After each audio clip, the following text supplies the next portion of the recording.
Now more of the best of T-Man. It's not just an expression anymore. Now we really do know why the cookie crumbles. We've got breaking news on this. Just kidding. Testing by British scientists revealed cookies develop fault lines a few hours after baking.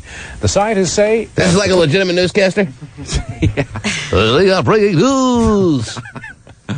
It's not just an expression anymore. Now we really do know why the cookie crumbles. We've got breaking news on this. Just kidding. Testing by British scientists revealed cookies develop fault lines a few hours after baking. Well, maybe we can learn a lot about earthquakes by the cookie.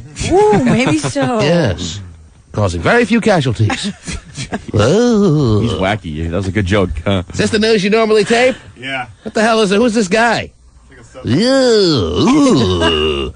Why am I doing this news when I should be on a network? I should be on CNN, but they keep turning me down. So I have to do stories about cookies. And I hate my life. So I'll just go home and beat my wife. He's a poet, too. What the hell is this guy? Wow. It's not just... This is the normal news you tape. Yes. Some fill-in dude last night? Yeah, it's a substitute guy. Oh, substitute teacher. Here we go. It's not just an expression anymore. Now we really do know why the cookie crumbles. Is he as old as he sounds? Yeah, he's pretty old. Mm-hmm. He's old. 55, man. Good. Yeah. It's not just an expression anymore. Now we really do know why the cookie crumbles. Well, do tell. We've got breaking news on this. Just kidding. Testing by British scientists revealed cookies develop fault lines a few hours after baking. Right. The scientists say... I thought people in radio were bad. Oh, I know.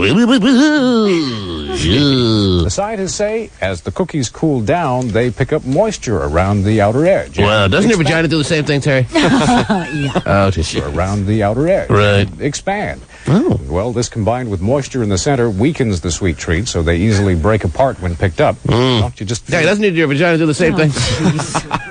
Oh, right. Wow, that's too much for me. You're waiting for him to say it's 4:32 now, 10 in a row. Coming back with your greatest hits of the 70s. Well, at least you know how a cookie crumbles. All right, Terry, thank you. I forgot what I learned here. Terry mesmerized by took it. some notes. There'll be I a pop did. quiz later, yes. Oh, Wait a goody. minute. What about a brownie? Hold on a second here. Oh, that's Mike's news. Lord. I wish the Earth were like a Rice Krispie treat because they don't crumble. Is that right, There would be Steven? no earthquake. Stephen, the baker of the program. What's going on out there? What else? Britain's Heat magazine says Demi Moore is making life hell on the set of That 70s Show because she's so serious about her man, Ashton Kutcher. Is that right? Yes. Wow. A so-called disgruntled crew member told the magazine that Well, her cookie crumbled a long time ago, Terry. That's why she's a little going through a menopausal type state, makes you hot, flashy, and moody, and makes life tough on everyone on the set of That 70s Show, which Ashton Kutcher is still on. Yeah. Still playing a 17-year-old. Doing another season? How many seasons has he done now? About 4 or 5? Yeah, I think so. It's enough. Been a long time. It's time to build on that dude. Well, You made 4 episodes of Punk'd, and we've seen them all 97 times. Now it's time for the next step. Or else it's you and old women for the rest of your life. All right. Well, that old woman isn't too bad, right? Well, not really. I don't know. I'm telling you, I was this close to her I know. in Las Vegas a few weeks ago. I was not blown away by any means.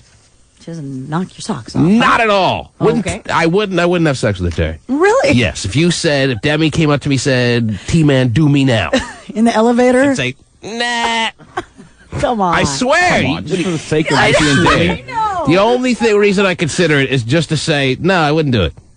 In an perfect setting, elevator kind of. Even if nobody knew. No. Wouldn't do it. Couldn't do it for me. Never did. You say can't swing it. Can't swing it. Wow. I'd have sex with B. Arthur because she's famous. Well, B. Arthur's very hot. Why not Demi Moore? You can't turn down B. Arthur. That's a totally different story. Okay, you didn't see her there. Yeah. I mean, you got the asterisks of any of the Golden Girls. Any of the Golden Girls, I'm in. As a matter of fact, if I could have a foursome with the Golden Girls, you don't turn that down. And then there's Maude. Yeah. Yeah, Stephen. Betty White's the best. Well, have you always longed and fantasized about taking Betty White from behind? Well, she's just so sweet and cute. So sweet and cute. You want to flip that around? Not necessarily, Oh, but I forgot you're the nice guy. All right. So yes, she- Demi Moore's making yes. things tough. She shows up on the set and All stuff the or time. what? And Really? so the actress Doesn't is she have in- anything better to do than show up on the set of That 70s Show? She's not embarrassed to show up on the set of That 70s Show, even though she is dating one of the cast members? If I'm Demi Moore, I have some respect for myself. I wouldn't show up on that set if you paid me. Are you paying me? Okay, I'll show up. Minimum wage? That's good enough. The actresses and female crew members, I guess, are getting really self-conscious and are afraid that one false move will set Demi off and make her think that, they're going after her man. And so... Swagger. Feeling Yes. What do you want? I made my decision. Are we supposed to have some big dramatic fanfare or drum roll for you? No.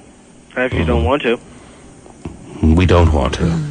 But I am rather interested in your decision as to whether you've taken... how is it even a decision?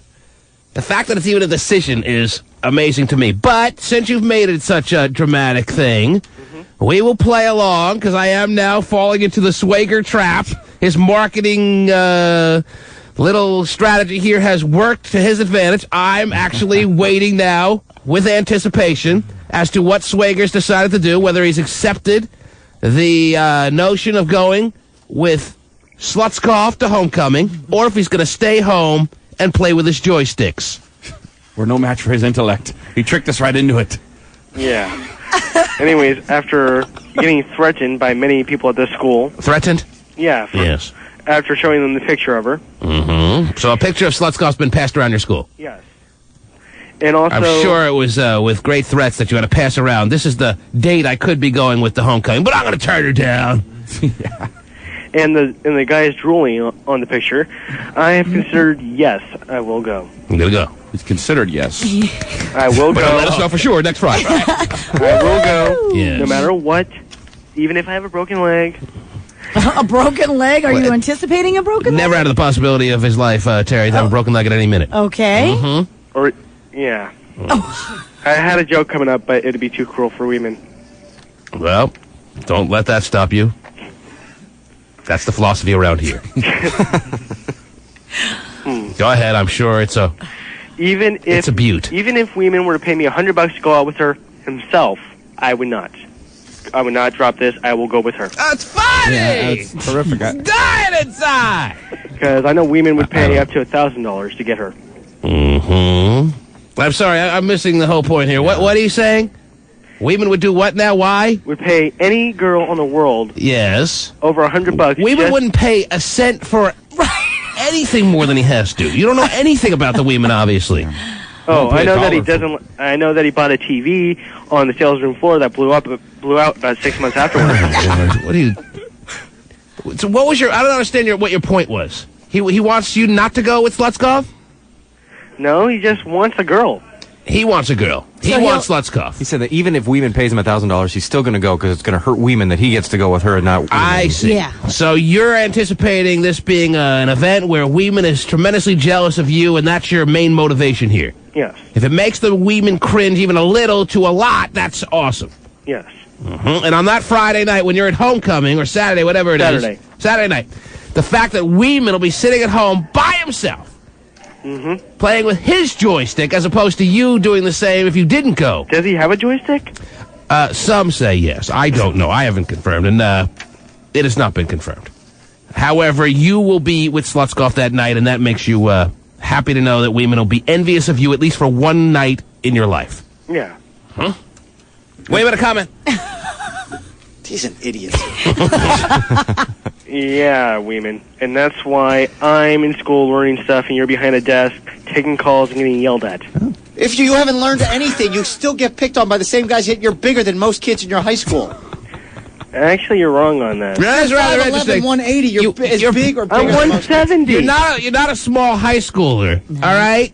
And yet the fact that you're being picked on every day by kids that are smaller than you is kind of interesting.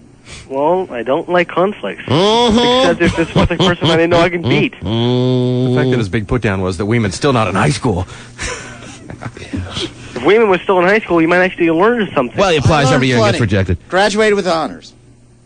Yeah, was it after or before you did the principal 5 times? But I will tell you what. Yes, me and Miss Katz had a love affair. Weeman is pretty aggressive and tough when Swager isn't here.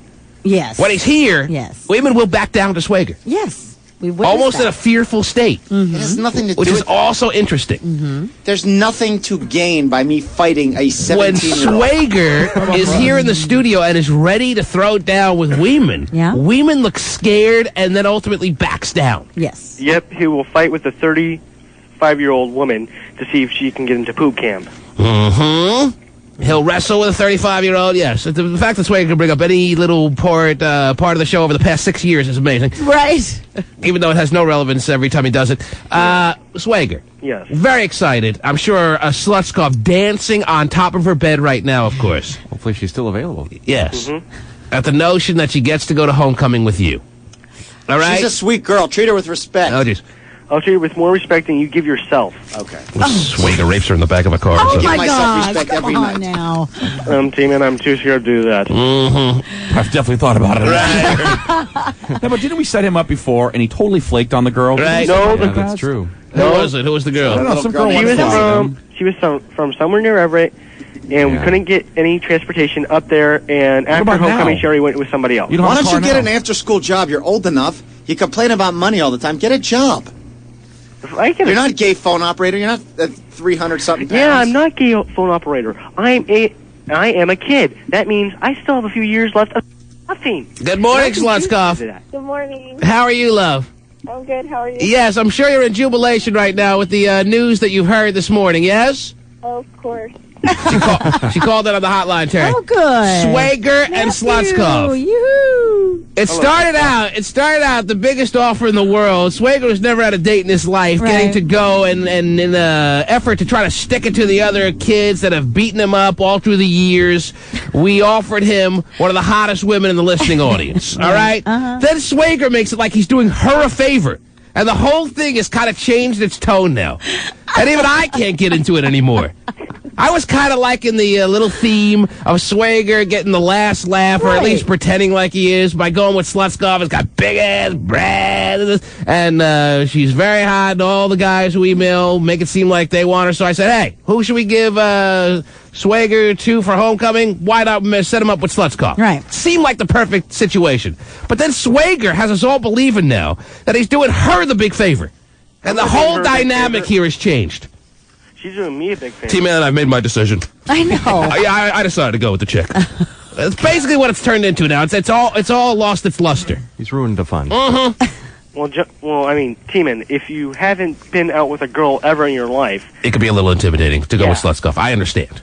However, couldn't you just play the part of a cool guy for one night? No. I don't think so. You can't pull that off for one night? I might be able to. No. It's too late now, Swager. You've ruined any ability you have to make this into a cool night for you. No, he didn't. That's not Think there He might be didn't? a way. Slutskov is still hanging on to the dream. Yes, she is. Although I've I given just up. don't want him to be scared of me. Oh. Don't be scared, little boy. She'll take the reins. Take care of it. She'll ride you through the evening. All right, Swager? She will take control of the vessel that is you, and she'll coast you on through the evening. Yes. Sound good? Or are you, all of a sudden, have you passed out? She'll be the homecoming Almost. queen. But allow her to do it, okay? Well, I will go with her homecoming. Swager, your idiot brother is now calling into the program. No! As opposed He to, promised me he wouldn't cuss. He promised me he would not cuss. oh, just as opposed to, us usually calling him. So what, you arranged this with him to call in? No, I just told him if he was ever to call in again, never cuss. He never calls in. I thought, has he ever called in before? I showed him the picture of always call the Slutskov this house. morning. And You wake showed him everybody- a picture of Slutskov. Now all of a sudden he wants to be a regular on the show. No, now he wants to be Swagger's friend. Yes. Yeah, oh, I love my I brother. always kind of like the kid. Yes, Swager's brother. Hello? What do you want? Oh, I just knocked off Slutskov by accident. Yes. What can we do for you, sir? Nothing, man. It's just, I mean, you guys are sitting here talking on the phone with my little brother all the time. I mean, just keep it a little bit clean, man. Okay, I'll do that in the future. All right. If it makes you happy. Well, All right. no, Maybe if you it- talk to your brother, you'd have a little control of what's going on in his life. Don't tell me what to do. Don't tell me what to do. All right. Just because you're a little envious that your brother's getting a little action that you never got, don't tell me what to do. My little brother getting more action Yes. than me? You get nothing. What? I get all the women's here, T-Man. Speak up, my harem now. He couldn't help it. He had to curse. Dude. When in doubt, Throw out the F word. Well, that's him.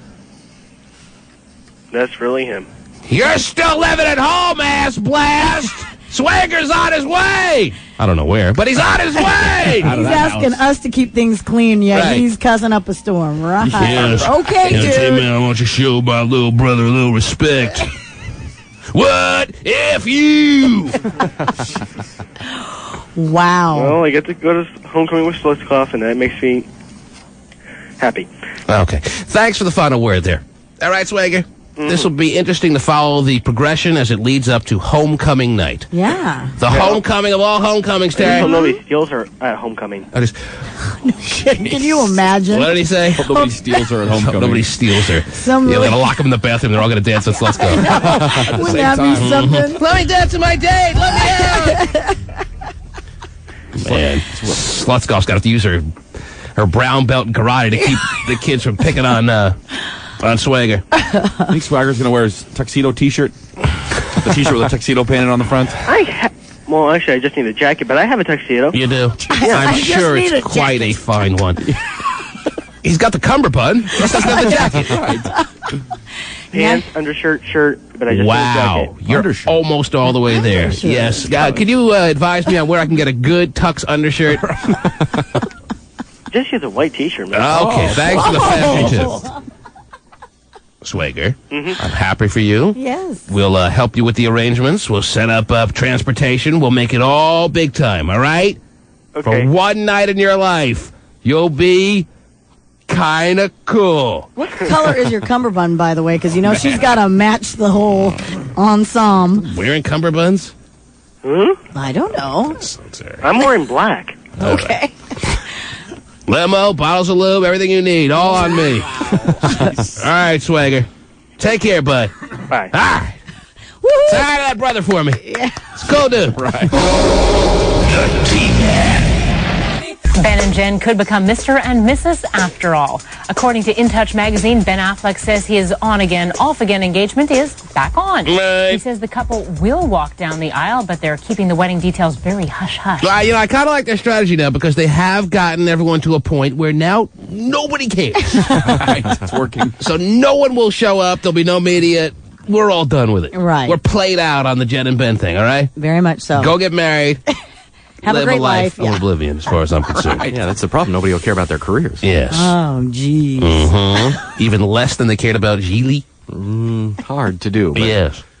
I understand you're having an affair on your husband? Poughkeepsie, New York? Yes, I am. Oh. She sounds so proud about that. How old I'm not are proud, you? but 29. Yes, and how long have you been married? About a year now. A year. Uh-huh. So in the newlywed stage of your marriage, you figured, why not screw other men? No other man, But he not men. he just drove men. you to it, I'm sure, right? No. What did he do that made you feel you needed to get even and screw one of his friends or whatever you're doing? Even, and I did it because I wanted to do it. Mhm. I'm not one of those, you did it, I did it. Oh, because that's kind of tacky. No. It's just not my excuse. Uh-huh. So did you know before you got married that you'd be a woman that would need to have affairs or no? I can't It's a say new that I discovery did. of yours now that you got married, or you had an idea before you got married? Kind of had an idea. You had an idea. I'm sure you didn't share that idea with your husband, or did you? No. You did. You kept that to yourself. Yeah. Mm-hmm. Plenty of things he kept to himself. So. Aha. So is he having affairs on you? Before the marriage, I know of. After Okay, the so it marriage, is a get even. After you just took the time to go out of your way to tell us it isn't a get even strategy, it turns isn't. out, as far as what I'm picking up on, it This is was, like, long exactly ago. that. We've known each other for like 6 years. Long This happened ago, within the but first women year. never forget.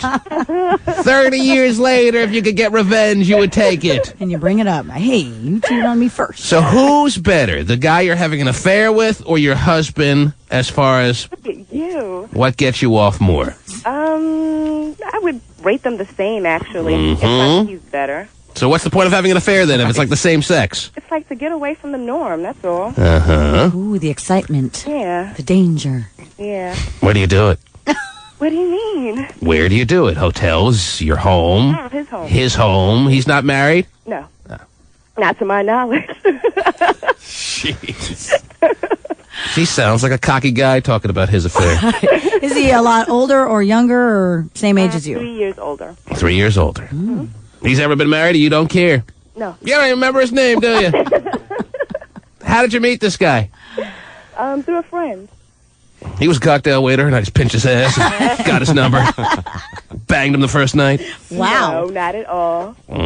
Through a friend, you met him. Yeah. Huh? And where do you see yourself in 5 years? Still happily married? I don't know. It depends. Depends on if I can take the monotony. Well, obviously, we know the answer to that. Yeah, no kidding. You obviously are not going to be a monogamous woman. If you're cheating in the first year of your marriage, you can only anticipate it accelerating. Fair to say, or no? Maybe with the same man, yeah, but not like with different men. Oh, because you're not a floozy. I'm not. You're not. You're a two-woman. You're a two-man. Right. Yes, I see. That's how she's justifying it. Wow. Does your husband think anything's wrong with his new marriage, or what? No.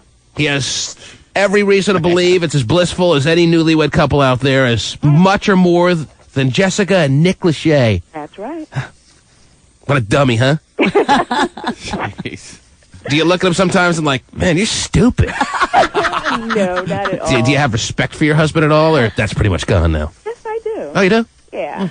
Do you use protection with this guy you have on the side, or does he raw dog you? Of course. No. Of course, she uses protection. She wouldn't. Respects. Yes, if she would respect her husband, she'd give him all those oogies that the other guy may be carrying. So do you have sex oftentimes with your man on the side and your husband in the same day? No. Oh, no, it's disrespectful to you, man. You gotta have a one-day buffer. Sure. Things to do. I have a career. All right, well, how many times a week do you have sex overall? Both guys. Wow. Would you say, on the average, how many times a week do you have sex? With my husband? No. I asked cumulative. How many times a week do you have sex? Like 5 times a week. 5 times. And how many times with your husband? 3. 3 times. So he wins. Yes, I'm sure he's going to be happy to know that. And 2 times a week with the other dude. Prioritize here. You're a good wife. And how long has this affair been, did you say? About 6 months now. Wow. So 6 you have months that into the marriage, she's already, cheating. Wow. Already, so it's like, It's keeping the marriage fresh. Would you be going crazy if you weren't having this affair? Would your marriage be just fine? It would probably be fine. If it wasn't this guy you have on the side, it would be somebody else? Probably. So you're always going to need one person on your bench. Have them take up the warm-ups and pull them into the game whenever you feel the need, right? Yeah, basically. But never more than one? No. She's going to need a couple of subs sooner or later. Thank She has you. too much respect for her husband. Right. Come on. What do you think, she's dirty, Hotshot? Jeez. And, of course, all the things we're laughing at. Yeah. Maybe we wouldn't be acting the same way if we were talking to a man about the same situation. Basically. Oh, is that right? So you think this conversation is a tad bit unfair then, huh? I would say so, because if I were a man, you'd be getting the calls, oh, he's so disgusting, he's so No, bad. we're getting those calls. No, we think you're disgusting. Yeah, we think you're disgusting. Probably from the ladies. We're just wondering why we're not saying that there's, nothing to this. There's nothing wrong with this. This is very normal for if it was a guy on the phone. Right. But we're almost treating it as you being a dirty, slut, abnormal type because you're a woman. Mm-hmm. Why is it abnormal? Because I'm a woman that will admit it. Let me tell you. Just because I'm the only one that's going to admit it doesn't mean I'm the only one. So I'm at the same stage of marriage, too. Maybe I'm just a dummy, too, huh? Well, T-Man. You're on the air with the newlywed cheater. Hello. Yes. Yeah, she's a newlywed cheater, and From she New thinks York, that's all keep good. in mind. What? Yeah, she seems to think that this is kind of not a big deal. But, T-Man, you do bring up a good point, because there are some men out there who have probably done the same thing. And like maybe you said, we wouldn't treat it as a big deal if it was a man? Right. Some of the guys, some guys would be going, way to go, dude, No, I think those days are over. Women like this just throw that out. But it's something we should at least address as the possibility. But I don't think it's normal for any newlywed to be, so easily able to talk about it at least. True. At least try to hide it. Men hide at all costs. Right. Yeah, she seems like she's proud of it. Mm-hmm. And that just agitates everyone, especially men, right? Exactly. Unless she's willing to come over to our area and hang out. Then it's okay. And then all of a sudden, we completely change our perspective on this woman. Mm-hmm. I think it agitates them because now they're wondering, well, is she really at work when she says she's at work? You know? No, nobody really cares about that. Seriously, though, I mean, how can you be so proud of yourself after this? You're laughing about it. You think it's great. You married this guy, and you're out there, and you're cheating on him with someone else. And then you're saying that that's like an exclusive cheating relationship? You know, you only live once. There's your answer. Then why get married? And I don't want to live with that schmuck. Why'd you feel the need to get married? You know, because we've been together for, 6 years now. We don't have any kids or anything. So it's like, take the next step. We've been taking it slow, so. Mm-hmm. And the next step was marriage with affairs. The step after that is marriage with just him, maybe. One more step to go. But you've pretty much given us the indication that you think you never could be married and be faithful to having sex with just one person. You need a little variety in your life. That's right. Mm-hmm. You should have put that in the vows. If it's such not a big deal, then why don't you tell your husband about it? Why don't you see where your girlfriend and wife is at right now? I know exactly where she is. Of course he does, because his wife or girlfriend would never do anything like this. Who has a bigger wiener, your husband or the guy on the side? You've measured them both, you know. Don't pretend like you can't remember what the measurement turned out to be. Who has a bigger wiener? Get the I chart. would say they're about the same. I'm not gonna. I will never belittle my husband. Of course. So, your wiener, their wieners are the same size, and the sex. Got a wiener all of a sudden. Kind of cool. And the sex is exactly the same. So I don't see why this urgent need to go cheating on your husband with a guy who's giving you exactly what you're getting from your husband. I didn't say it was an urgent. He's like a replica. No, not at all. Not at all. Where are the differences then? What are you getting from this guy? Personality differences, and the sex feels different because it's kind of taboo. Is it the sweetest taboo? Just like Terry said, it's the the excitement of it. The excitement, the danger. Yeah. You like the rush. Yeah. Any moment, your husband can go walking through that man's front door. Right. Hopefully not. The fact that he would be extremely hurt by this, you don't care about? I was extremely hurt at one point. I know. I mean, why comes is back that to question? bitterness. Seriously, I mean, women get extremely hurt by their husbands' and boyfriends' infidelity, and it's not that big of an issue. So it's a new day. No, but the it's only time reason, to deliver the hurt. The only reason she's doing it is for bitterness. That's the point. Not I for mean, there's no bitterness, reason but to do it. because- No, not for bitterness. He hurt but her because- years ago, and she stayed with him. That's her fault, not his fault. I wouldn't say it was anybody's fault, but if the deed is done, then the door is open. Well, you're getting him back now, aren't you? Does this all stem from insecurity? Does it all stem from the insecurity that you weren't able to pry yourself loose from a guy who was cheating on you early in your relationship, and now you are trying to, maybe now that you're married, get the first one in so you don't get hurt if he ultimately cheats on you? Not at all. Cheating is like, it's not a way of life, but it's It doesn't sound like you're getting off on the sex that much. It's not this unbelievable sex that you need. No. It's something else. And I don't think it's the danger if you're having sex in his house. Are you hoping to be caught one day? Hell no. Yeah, she is. No, I'm not. But like the caller said, if you're so The call's proud of it, still tell there. the I can't- husband. I never said I was proud of it. Just because you're. Well, open, obviously you are. You don't seem to care a single bit about how your husband feels. Oh, you can't say that at all. If that's the case. Why are you laughing about it then? Because what they're saying is funny, and if I'm open with something, it doesn't mean I'm proud. If of your it, husband comes and to I'm you an late- advocate for it, I'm just willing to talk about If it. your husband comes to you later tonight and says, I get a sense that something's not right here. I get a sense that you might be doing something on me. Is there any possibility of this? What would you say? I've had that conversation already. Just deny it. Yeah! Like everybody does. She's calm, cool, and collected, Terry! I know she is. And what's perfect for this role! What's interesting is the guy on She's the like, all right, I feel better now. Thanks a lot. I'm glad we had this talk. was really angry about it, and it sounds like he's probably been a victim of infidelity in his past, and so he's trying to be. Does he give you all the attention you need? Yeah. And you guys spend enough time that you're satisfied with your marriage thus far? Yeah, we always have. We have a great time together. Weekends are spent together, or at least the majority, or what? Yep. Mm-hmm.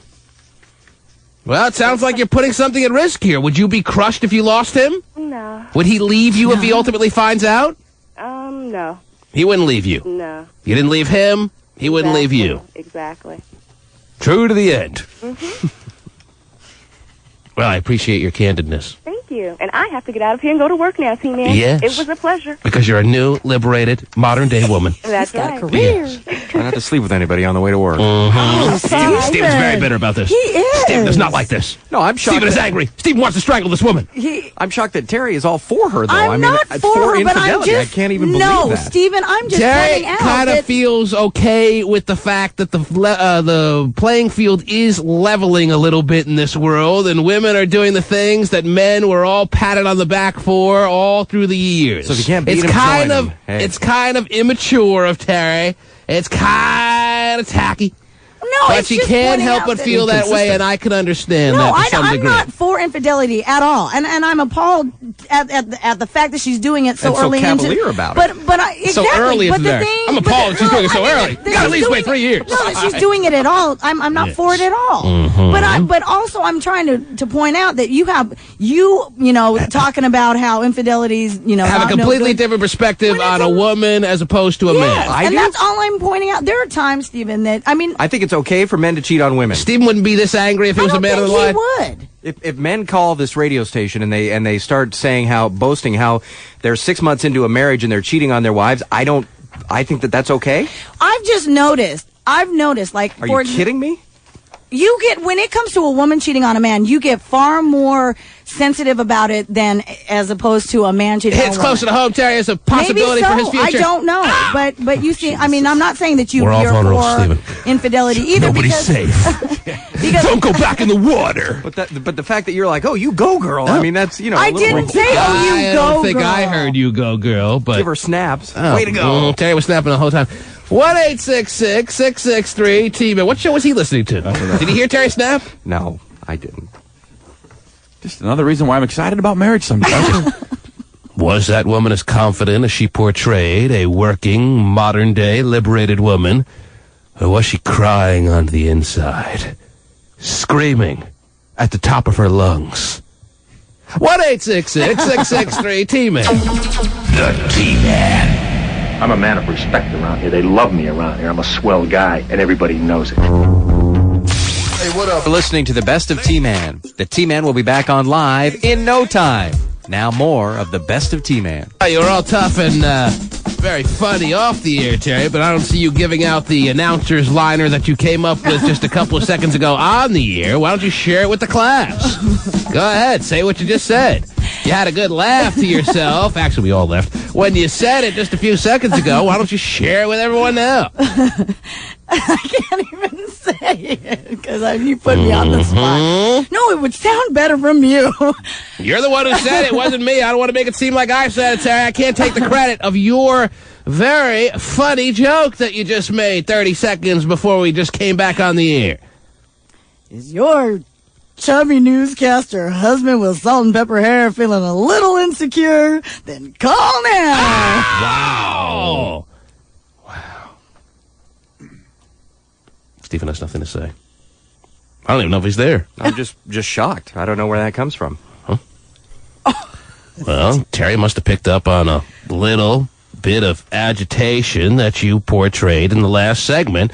But you're not alone, Stephen. I'll have you know. The entire call lines, all 73, filled with people who have comments about the last lady who called from a city about an hour outside of New York City, who's rocked the very foundation of this program today. Ooh. With a very cavalier attitude about having a new marriage and a guy on the side. Nothing wrong with that, as long as her husband doesn't find out. What he doesn't know doesn't have any ability to hurt him. And it's almost seemed like she's got her life exactly where she's always wanted it. That was the kind of bizarre thing. She seemed like she was oh so proud of the situation she's carved out for herself. And Stephen portrayed a little bit of animosity towards the woman, and Terry's kind of having fun with it. No, I think my problem was actually with Terry, not necessarily the woman. If people want to cheat, hey, that's fine. But I think that it's inconsistent to say that it's wrong for men to cheat, but then when this woman's doing it, to have an attitude of like it's kind of okay. Stephen, I'm not saying that it's not wrong. It is wrong, no doubt, either way. But she's saying you're the one being inconsistent. Yeah. Okay, you say yourself. I'm saying, but your tone is totally different. totally different when it comes to a woman cheating. I was actually mad at you. I was shocked that you were kind of like, so even no though big deal. he condemns both, he kind of is jovial and joking when a man comes on, and when a woman comes on and talks about cheating, he sounds like he wants to shake her. Right. And it's not just a joking want to shake her; it's a serious he wants to shake her. He is very, very upset about it. Fascinating to learn that you picked up on that, Terry. I missed that. No, what upsets me is the bunt in there who says stuff like that, who has really no basis for it. I mean, who's coward enough to not want to say it on the air and wants to make you say it, and then you strong arm her into saying it on the air and says stuff behind people's back. That irritates me even more. Well, she's saying it now on the air, and well, good for her. She just maybe came up with it off the air and wanted to share it with us while it was still fresh in her head. I don't know that she wouldn't have said it on the air if we weren't on the air at that time. If we were, huh? Right? She wouldn't have. No? Because she's scared of you. I don't think she's scared of me. Scared of the wrath that is Kilbreath? No, I don't think she's scared of me. I just don't think she gives an S, about me. And that's shocking after all of these years. I don't get that. Well, now you're taking it a little too sensitively. You don't think? That she doesn't give a crap about you at all in every regard now all of a sudden because she made a comment about how she's picked up on how different you can sound when a man comes on and talks about cheating on his wife as opposed to a woman? That I cheer when, and I get excited for men who are cheating on their wives. And you're saying that I'm cheering when it comes to the woman, and I'm not. You kind of had this attitude that your tone is different. That was okay. Your tone was different, too. She just said your tone is different and you joke more. You are happy-go-lucky with the Kilbreath one-liners, the zingers, when a man is on, but this woman was on talking about it, and you were screaming at her, I basically. wasn't screaming at her, but I was happy-go-lucky with the one-liners there, too, and it was Terry who was commenting like, Steven, like, I can't believe you're saying that. Well, why can't I have zippy one-liners with her, too? Huh? And Steven, if you want to be zippy. Well, but you know what I mean. Be zippy all you want. And Steven, you know what? In the years that we have been doing the show, you have made plenty of comments about me, and you laugh every time the liner comes up about, you think that Terry Free should dust off her uterus to have a baby, blah, blah, blah. I haven't been. Why aren't you having? But if you want to kids, dust the uterus, that might be a good move too. Why aren't you dusting it off? And you laugh all the time, and you put in negative comments about me and my illegitimate children and where are their daddies and stuff. I've said that stuff. There's infighting amongst the baristas. Yes, there's infighting amongst the baristas. I talk about your illegitimate children all the time. You've made comments. I don't say all the time, but you've made plenty of little side comments. So what you're suggesting is that this is the first comment that you've made toward me. Right in the middle of a fantasy football weekend. You two team owners, knowing that you're going head-to-head against Who Stole My Diaphragm, are going to fight in this fashion? That's how you wanted it, isn't it? You're on the air. Hello. Any edge I can get? Yeah, it's perfect for you. Hello. Hello. Yes. Is it me? No, it's me. I'm calling in regards to a comment about the last caller. Yes. I had a feeling that's what it was about. Oh, yeah. Go ahead. I agree with Terry. And Stephen, it's not even about he said that it's okay for her to cheat. It's not okay for her to cheat. It's wrong, period. She's only been married for a year, and she cheated within 6 months of a marriage. So we all agree. But men do it. I don't think anyone's going to come on and say that's the way it should be, Stephen, if that's what you're thinking. No one's going to really say that because that's just dumb. But it's, I guess, working for this woman. She seemed pretty happy. She seemed like she is very pleased with where her life is. So we should all be okay with that if she's happy with it. And my only question to her was, what if, would you be crushed if your husband found out? And Terry said, I can't believe you're asking that question. Well, why can't I ask that question?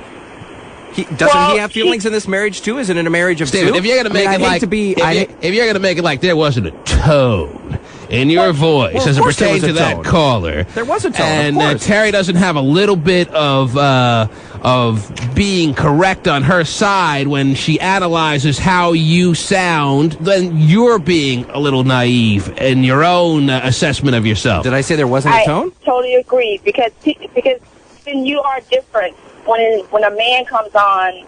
And that's understandable, Stephen. You're a man. It hurts you a little closer to home when you hear a woman. So why are you denying it like you are? I don't think we that are I was all any guilty different. of this. I don't think that I was any different. I don't know who allowed women to get so much power. But I didn't get that memo back in the 70s, that's for sure. I was about 5 back in the 70s. Well, Hotshot, don't be scared of marriage because of that. I mean, Hotshot's dating a 3rd grade teacher? 4th. Right? 4th. Who's as sweet as a button. Yeah, Are buttons sweet, Terry? Yeah, they're so sweet. They're usually cute, right? They're very cute. Yeah, sweet as sugar. She's as cute as sugar and sweet as a button. There you go. That's not so good, huh?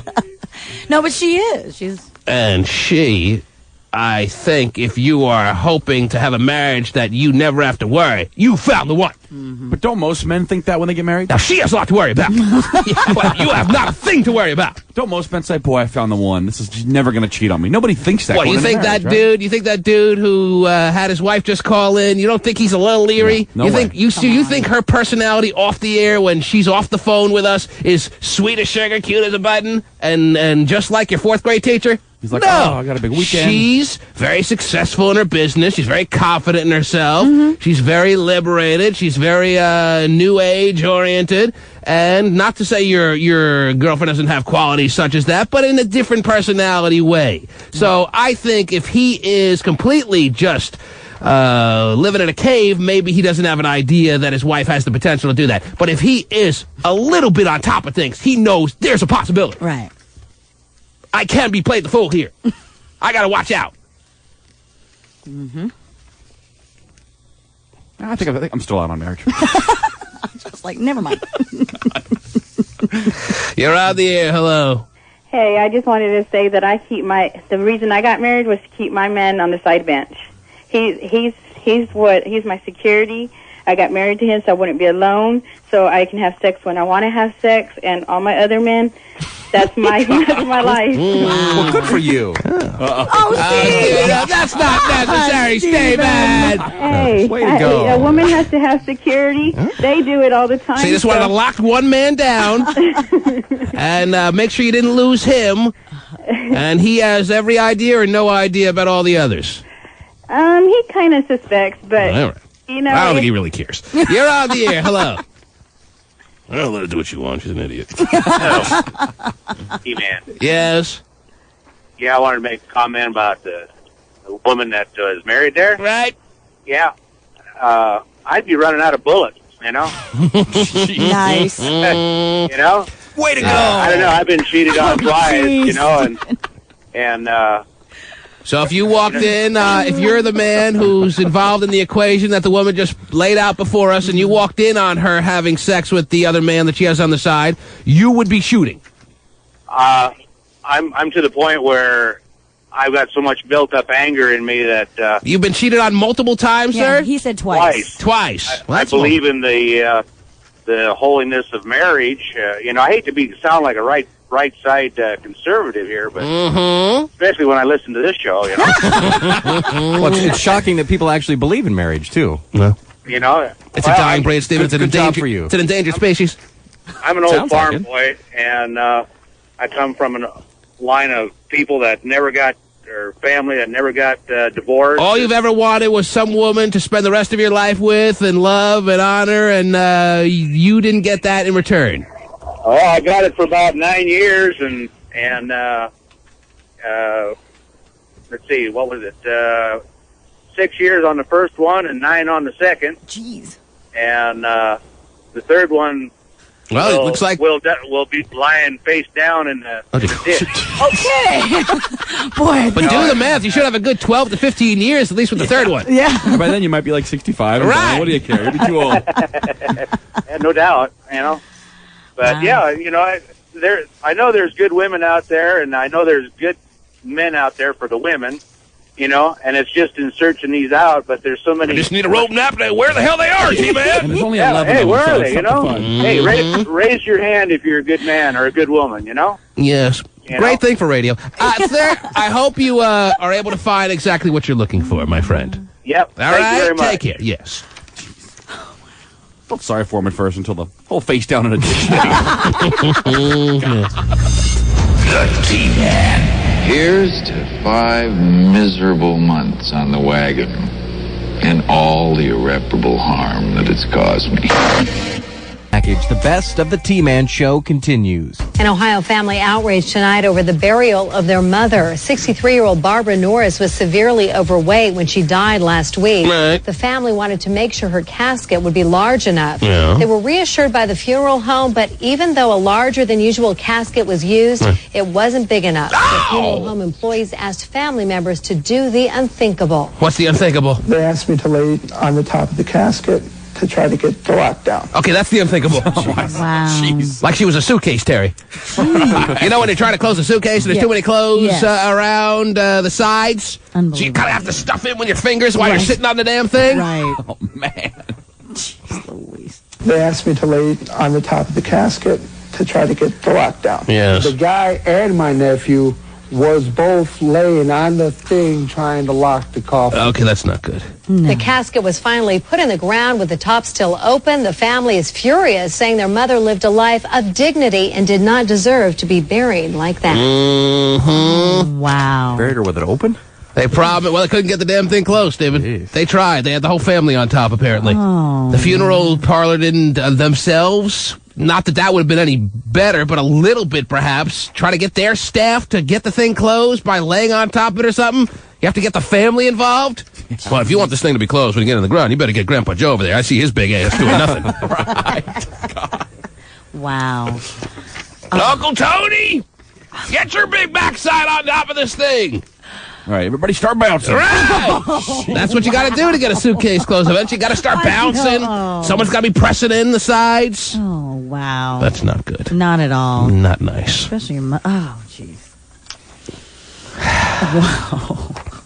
What else is going on this morning, Terry? How about a happy story? Do you have any of those? But you're holding up something right now. So whatever it is, whether it's happy or sad, make us aware. Okay. But I will let you know that we have our first lady to apply for boob camp this morning waiting outside. And she's been waiting for a little bit of time as we've been sidetracked by callers and other things this morning. All righty. Now, this woman is only here because her best friend, is it her best friend or a good friend or good enough? Her best friend, her bestest friend, Terry, who has D cups, wrote on her behalf. Unbeknownst to her, she found out through Weeman's Call that she's been nominated to be in boob camp, and she was more than happy to come down, and they're outside together. Oh, good. You gotta love when two female best friends come on down to the show. Yes.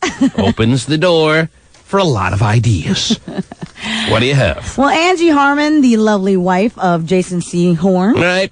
recently told the New York Post that she's been having little erotic dreams where she works at the Bunny Ranch, and some of her clients are Ben Affleck, Brendan Fraser, and Jeff Gordon. That's nice. Isn't that they're her regulars? I'm glad, Terry, that you obviously capitalizing on the moment right now are bringing up a story where we have to think about an NFL football player who's got a little something going for himself. Yeah. I don't know what Angie Harmon's deal is these days. I don't think she's doing much. But even when she was on Law and Order, she, to me, even though I could sense that people would think she's very beautiful, had a couple of male chromosomes that I wasn't really sitting perfectly well with. As far as my level of attraction towards her. She has a couple of male characteristics. You got to give me that. All right? But then you have to think about how I'm sure Jason Sehorn is just glowing with pride this morning that his wife was so happy to tell the New York Post that she's longing to be a hooker.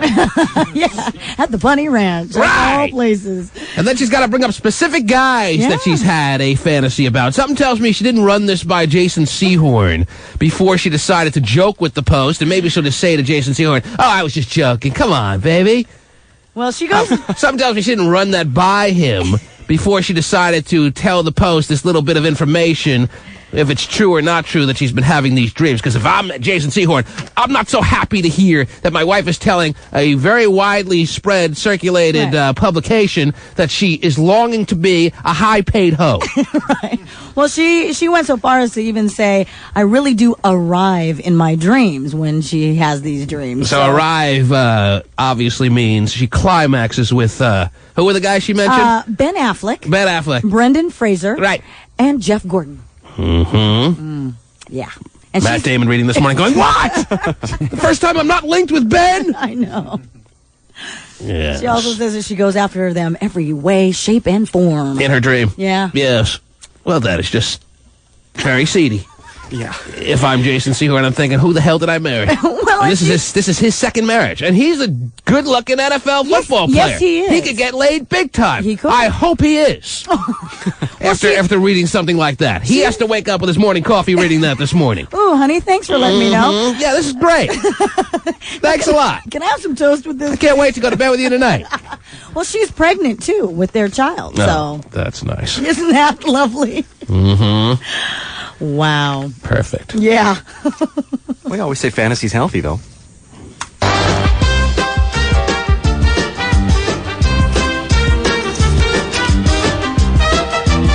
We have who outside now? What are their names? It says Melon. What does that mean? Is that her name, Melon?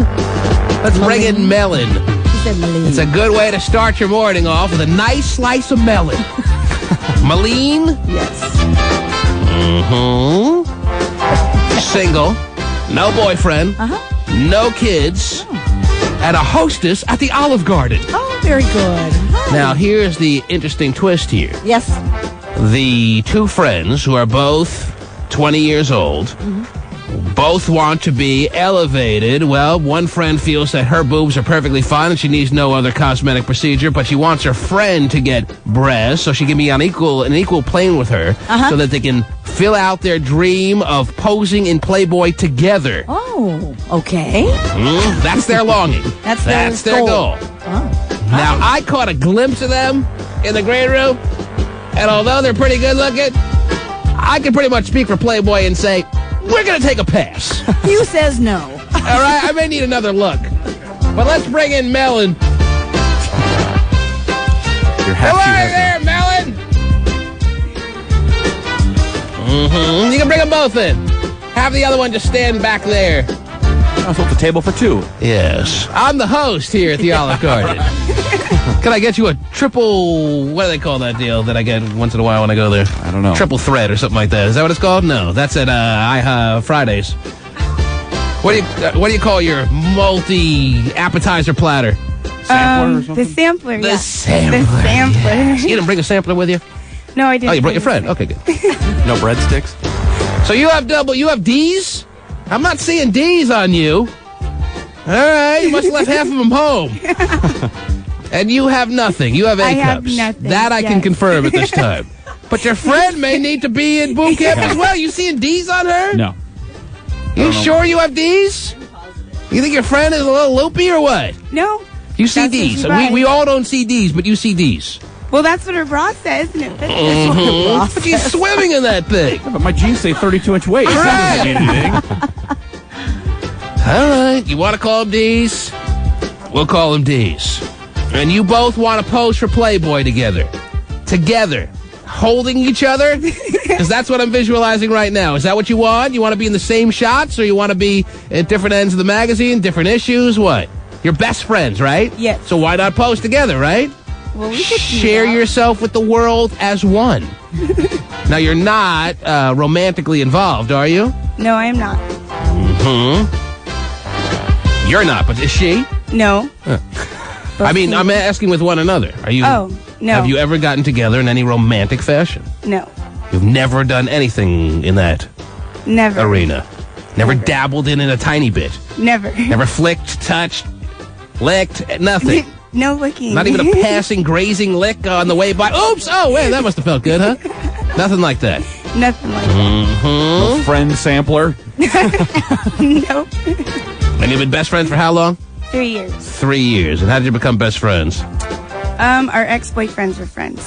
Your ex-boyfriends. And while you were drowning your sorrows together, you figured, well, we seem to get along. That's Something like pretty that? much how it went. Mm-hmm. And have you had boyfriends since then? Yeah. I had one for like 3 months, but that was it. Does either of you get jealous when the other starts liking a guy that maybe not in a romantic jealous way, but just that your friendship may be threatened because you're such best friends and do everything together now? She no. wrote in for you. She wrote in on your behalf. I You know. didn't know she was writing in for you. No, I did not. Were you angry when you first found out that she was maybe not taking any embarrassment into account that you might have had? No, because I knew she was doing it because she loves me. Because a lot of women apply to boob camp, but some don't, I imagine, because they might be embarrassed to tell the world that they're so flat-chested and dying for free breasts. You never thought that your friend might have that problem? No. She never thought. Okay, she's nodding yes too. All right. You love each other. Well, how much do you love each other is the question. Now, it's so easy to make the perform a lesbonic act here, Terry, for the first time, but we've been there and done that already too much. Very so, true. let's see. How can we get your friend Melon here in boob camp?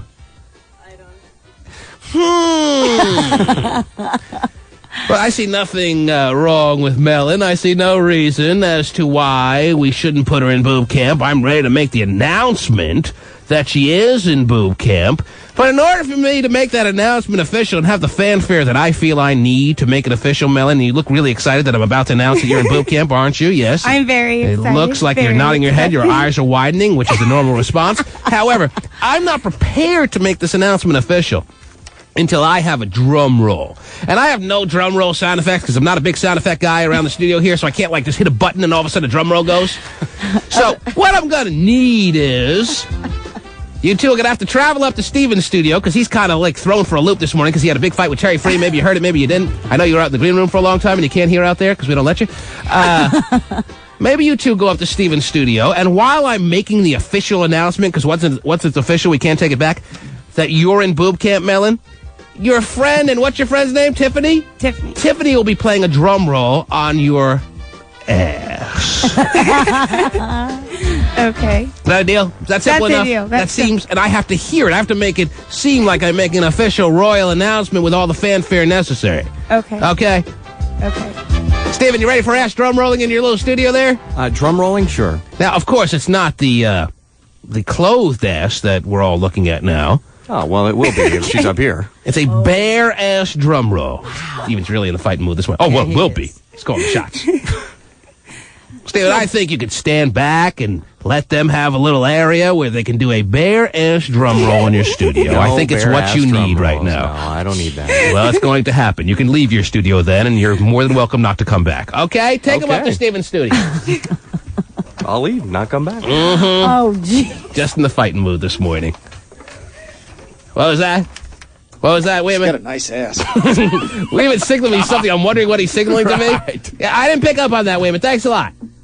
I'm glad you're ready to the program. Maybe you don't get as good a view as I do when they walk into the studio. I'm sitting in the booth. I see them walking. And you want to confirm for everyone that Melon has a nice ass. She does have a nice ass. It's ripe. It could be. Ready to be eaten? I think it'll be good to be used as a drum roll. Yes, for drum roll. Steven, you're going to be completely out of the game this morning. You're completely out of the mix. Oh, he's left the studio. I think he left the studio. He's not coming back. He's not having fun this morning. No, he's not. He wants to go home.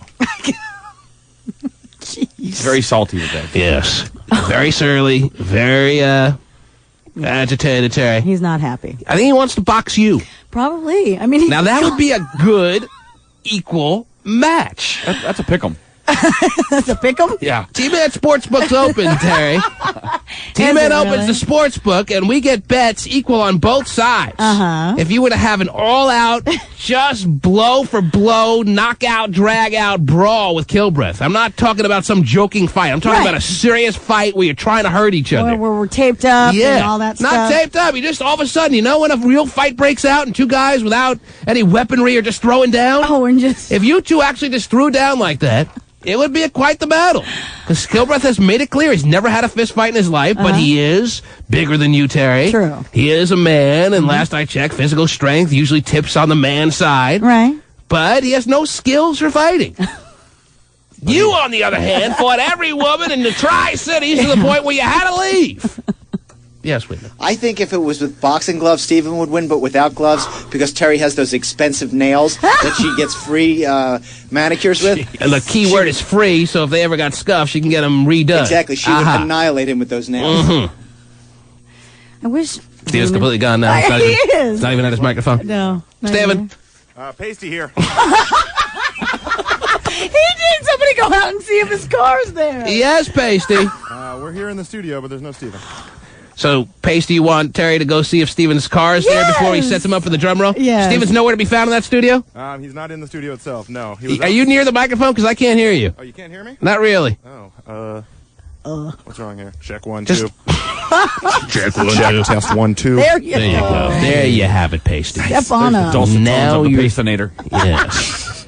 Now you're there. So Steven is not, he's left his post. It's possible he's out in the hallways somewhere, but he's not in here itself. And you didn't see him on the way in? No. Terry, the show must go on. Even though but you're agitated on a given morning, you can't just leave your post. no, you can't. You stand your ground, Corporal. Wow.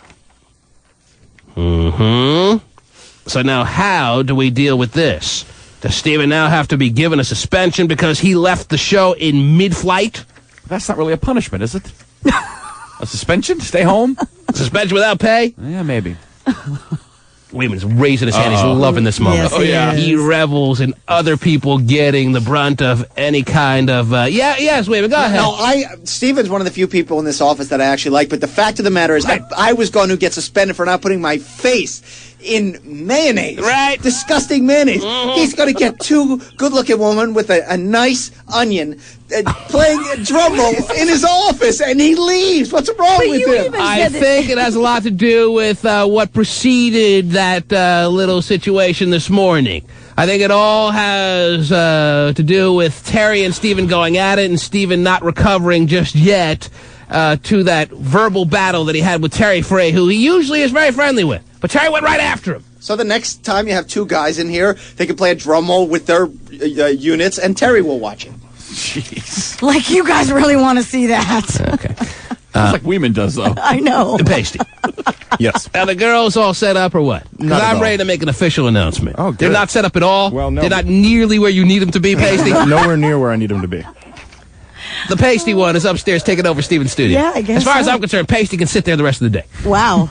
And make witty comments? Did he leave his newscast at least for you, Pasty? No, he's got his computer set up still, but no. What does it say on his computer? What site does he have on there? Oh, he just has an email pulled up. Asian teens. Ooh, look at that! All the traffic. I got all the traffic for the whole city. Mm-hmm. Would you start smoking in his office? He'd love that. Does he have any food there you can eat? Ooh, I got Cheerios.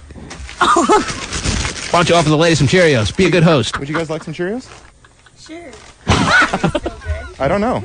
Mm-hmm. No, thank you. Oh, we got one taker.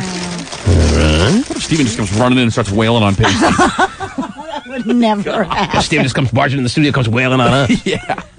Wailing on Terry. I couldn't hit him. I'd just start laughing. You want me to go take a peek for It him would in be the kind of hallways comical. Well, yeah, why don't you look around before we make this announcement official? It is Steven's studio. It has been just created for Steven to have a comfortable environment where he can be on his own and not feel like he's in the mix too much here, because he likes to separate himself from a lot of this program. Right. So we made that accommodation for him, and yet now he's nowhere to be found. Right. Why don't you look around for him, Pastinator? You got it, man. I'll take a look. That's a good one. That's his new name. I'll take it. Boy. Anything to get away from being pasty virginized Yes. every morning. Yeah. Which he is, both, by the way. Yes. Though he lies to people. I'm kind of surprised it's Steven. Yes. But honestly, I mean, Let me just put it this way. come on. All we've been through, well, I'm not actually sure this is true, but I was about to say all we've been through all the years and all the disagreements at times. Right. He's never left his post. But actually, I can think about a time maybe 3-4 years ago we did the exact same thing. Didn't come back for a couple of days. We've located him. Oh, good. He's out in the hallway here reading In the fetal newspaper. position, sucking his thumb or what? No, but he's just reading a paper out in the office area here. Mm-hmm. Like, Just yes. chilling at somebody's cubicle, reading the paper, with his feet up, I'm sure. Is he with you right now? He's come back in the studio here. He's here now. No, tell him not to do us any favors. No favors, Steven. Why can't he see a naked ass? Ask him that. Steven, why can't you see a naked ass? Well, right before I left here, Dave, the T-Man had suggested that if it's going to happen whether I'm here or not anyway, so it sounded like he didn't really give a crap. Well, you said it wasn't going to happen in that studio, and I had already laid down the plans for it, so I'm asking a question. Well, what's the big deal? We didn't ask him to play the drums on her ass. Right. If that was offered, maybe you can make a case for him being uncomfortable with that, although I'd even say, what's the big deal about that? It's one friend playing a little drum roll on her best friend's ass. Mm-hmm. Two ladies enjoying the skits. What's his big problem with that? I don't know. I mean, this is your studio, Stephen. We needed to use it for a little bit, and I'm letting you use it. It was an offering as far as being an olive branch of peace to try to lighten the mood, not create a more darker and more dramatic mood here, and that's what's happened. Right. This has come back to haunt me, Terry, this offering of mine. I know. I was trying to get him back in the mix. Yep. I just really need to hear a drum roll.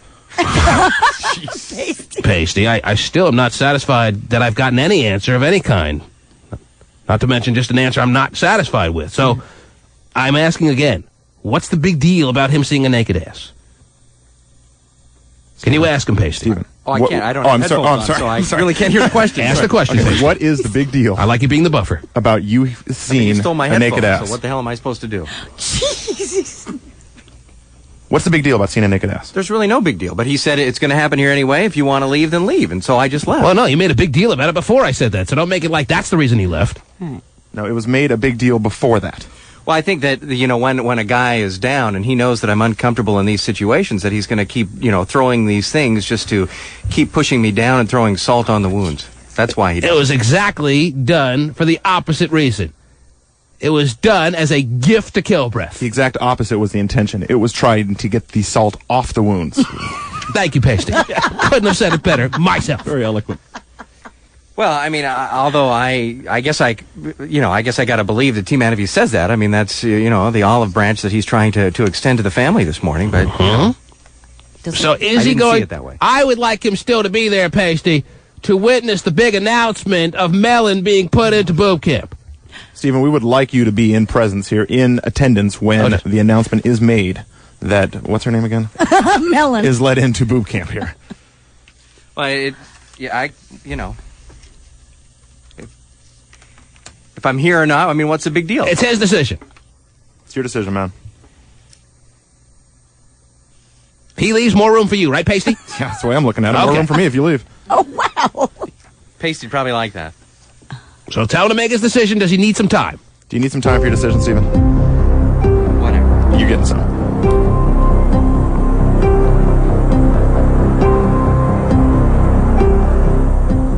His time is up. Will he be present when the announcement is made, yes or no? Will you be present when the announcement is made, yes or no? You'll just have to see. Well, that's drama. Well, I'm prepared to make the announcement, Pasty, so make the appropriate arrangements up there. Let me hear the drum roll, or else the announcement cannot be given. If we cannot hear the drum roll, the announcement cannot be given, so make sure you get yourself close to the microphone here. Ladies and gentlemen, at Knights of the Round Table. She's taking her pants off. I am pleased to announce to you... Okay, I'm not getting the drum roll. I'm not hearing a drum roll. No, she's still taking the pants off. She's taking her time here. Well, I can't wait. Announcement sometimes can't wait. Pants are off. The friend is coming over to the other side. Ladies and gentlemen... still quick. Too fast. Slow it down a little bit. Slow it down. Whoa. She's taking a beating already. Yes, she is. Pasty's like slowly starting himself. Slow down. Same thing he says when he has the binoculars stared out his window at other people. Keep it going. No, don't get Pasty. Yes, sir. I cannot make the announcement under these conditions. You have to be the choreographer there. Okay, I know this is uncharted waters for you. It is a little bit. Okay, when I say, ladies and gentlemen, that's when I want the drum roll to begin. I got No, you. I'm sorry. Oh, Change in our menu. Okay. Change in plans. When I say I'm proud to announce to you, that's when the drum roll begins. That's the cue. Yeah. Okay. Make your... Okay. Ladies and gentlemen. Okay. Get ready. Are they ready? Yes. They are ready. Okay. Pasty, can you analyze thus far how the best friend's ass is looking? Best friend's ass is looking good. Not too red yet. She hasn't been hitting it too hard, but it's getting a little pink. Ladies and gentlemen. Boys and girls. Children of all ages. I am pleased to announce another... Where's my drum roll? She wasn't ready on the cue. going. Keep it going. It's a pretty lame drum roll, by the way. They're slowing down. Yeah, this has to be a little bit faster than that. Oh, boy. Cut. You guys. How is Steven helping in this whole equation? Steven is checking the traffic on his computer, which is back to the whole operation. So he's there, but he's not there, Exactly. Huh? I see. Okay, guys, let's try to do it better Ladies this and time. gentlemen, Okay. it is my honor, There we go. with pride, to announce to you a new addition to your Boom Camp lineup. We welcome Melon to the mix. Every good situation needs a quality melon. That's right. Woohoo! She was handpicked amongst all the passion fruits. Where's my drum roll? It's there. It's coming. Oh, Switch cheeks. The cheek is too red. It's coming. Yeah. We know, Casey. Freudian slip there, I believe. All right, first listener that comes down and does a drum roll on Kilbrett's ass wins a valuable prize. A $100 gift certificate from Nike Town. Isn't the drum roll on his ass just price enough, really? Pasty. Yes, sir. Tell him not to stop. Oh, don't stop, guys. We're not done. Oh, that wasn't them. That's Pasty.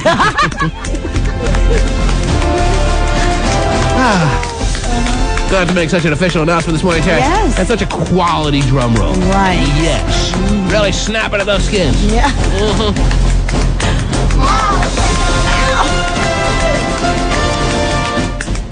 Is your rear? Her ass is so red. The T-Man Show. Oh, those guys are fast. Police are looking for smokers, and then they ask them to put out their cigarette in a disposable ashtray. Right now, they're only issuing warnings, but next month, smokers in Tokyo will be fined $164 if they are caught smoking in public. Oh, geez. The smoking ban is in place to clean up the streets of Tokyo, which are now littered with cigarette butts. Anywhere in public.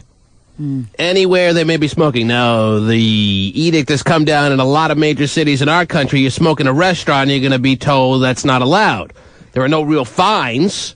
They just kindly ask you to put that out. That's not allowed in our restaurant anymore. You could say, F you, and there's really not much they can do. I found out the hard way. But this is like anywhere in public in Tokyo. I was in Tokyo. Me and Terry were in Tokyo for the Olympics 4 years ago. People smoke everywhere. Right. Smoking's a way of life for everyone. It's not like there are some smokers and there are some aren't. No, everyone's a smoker. Exactly. They all wear surgical masks. Yes. And then smoke. And then they pull them down to smoke. They're all health conscious, right? They don't want to get any germs. Right. But they love their smoking. Well, apparently that's not going to be the case anymore. Are now littered with cigarette butts. That is a good reason to quit. Oh. $160 ticket, yes. Yeah, it is. Especially the exchange rate. We have a woman outside who also is waiting to come in for a breast augmentation this morning. And it's good that we're seeing people from all walks of life because this woman's 50. Oh, cool. This is a woman obviously having a delayed midlife crisis. Yeah, should it be midlife? Doesn't that mean in the middle of your life? All I know is she's about to turn 50. I think she's 49, and she's a personal trainer. You ready to meet Becky? Yes. Are you a personal trainer at 49? Wow, no. She must be doing pretty well. For Are you training for the 70-year-olds or what? Well, and so... And according to her letter here, she's so disheartened by all the other personal trainers who all, according to her, who have breast implants. There is not a personal trainer she's come across that does not have breast augmentation. Come across. So she's got to keep up with the personal trainer Joneses, and she wants to get breast implants herself. She's single, and she's dating a 35-year-old. Well. She better be, like, drop dead. Right. 50-year-old material. As she's coming in, Terry, give me a little quickie there. What do you got? Okay, this happened in Chicago. 2 men tried to burglarize a minivan that was occupied by a police officer on an undercover surveillance. You chose poorly. So they try to break into the van. Where the police were doing an undercover surveillance thing. And stick out. Yeah. Apparently, police were watching this lot that they were parked in after commuters were reported having, a lot of break-ins. Yes. So obviously, the people were right. It was a good tip. And they watched as the men got out of their car, looked in the windows of other parked cars, and then chose this particular Here she minivan. is walking in, strutting her stuff in a very flat-chested way. There's no doubt about it. She is a woman, and you are just about to turn 50 in how long? What's the deal? Couple of years. Oh, how old are you? 48. You're 48.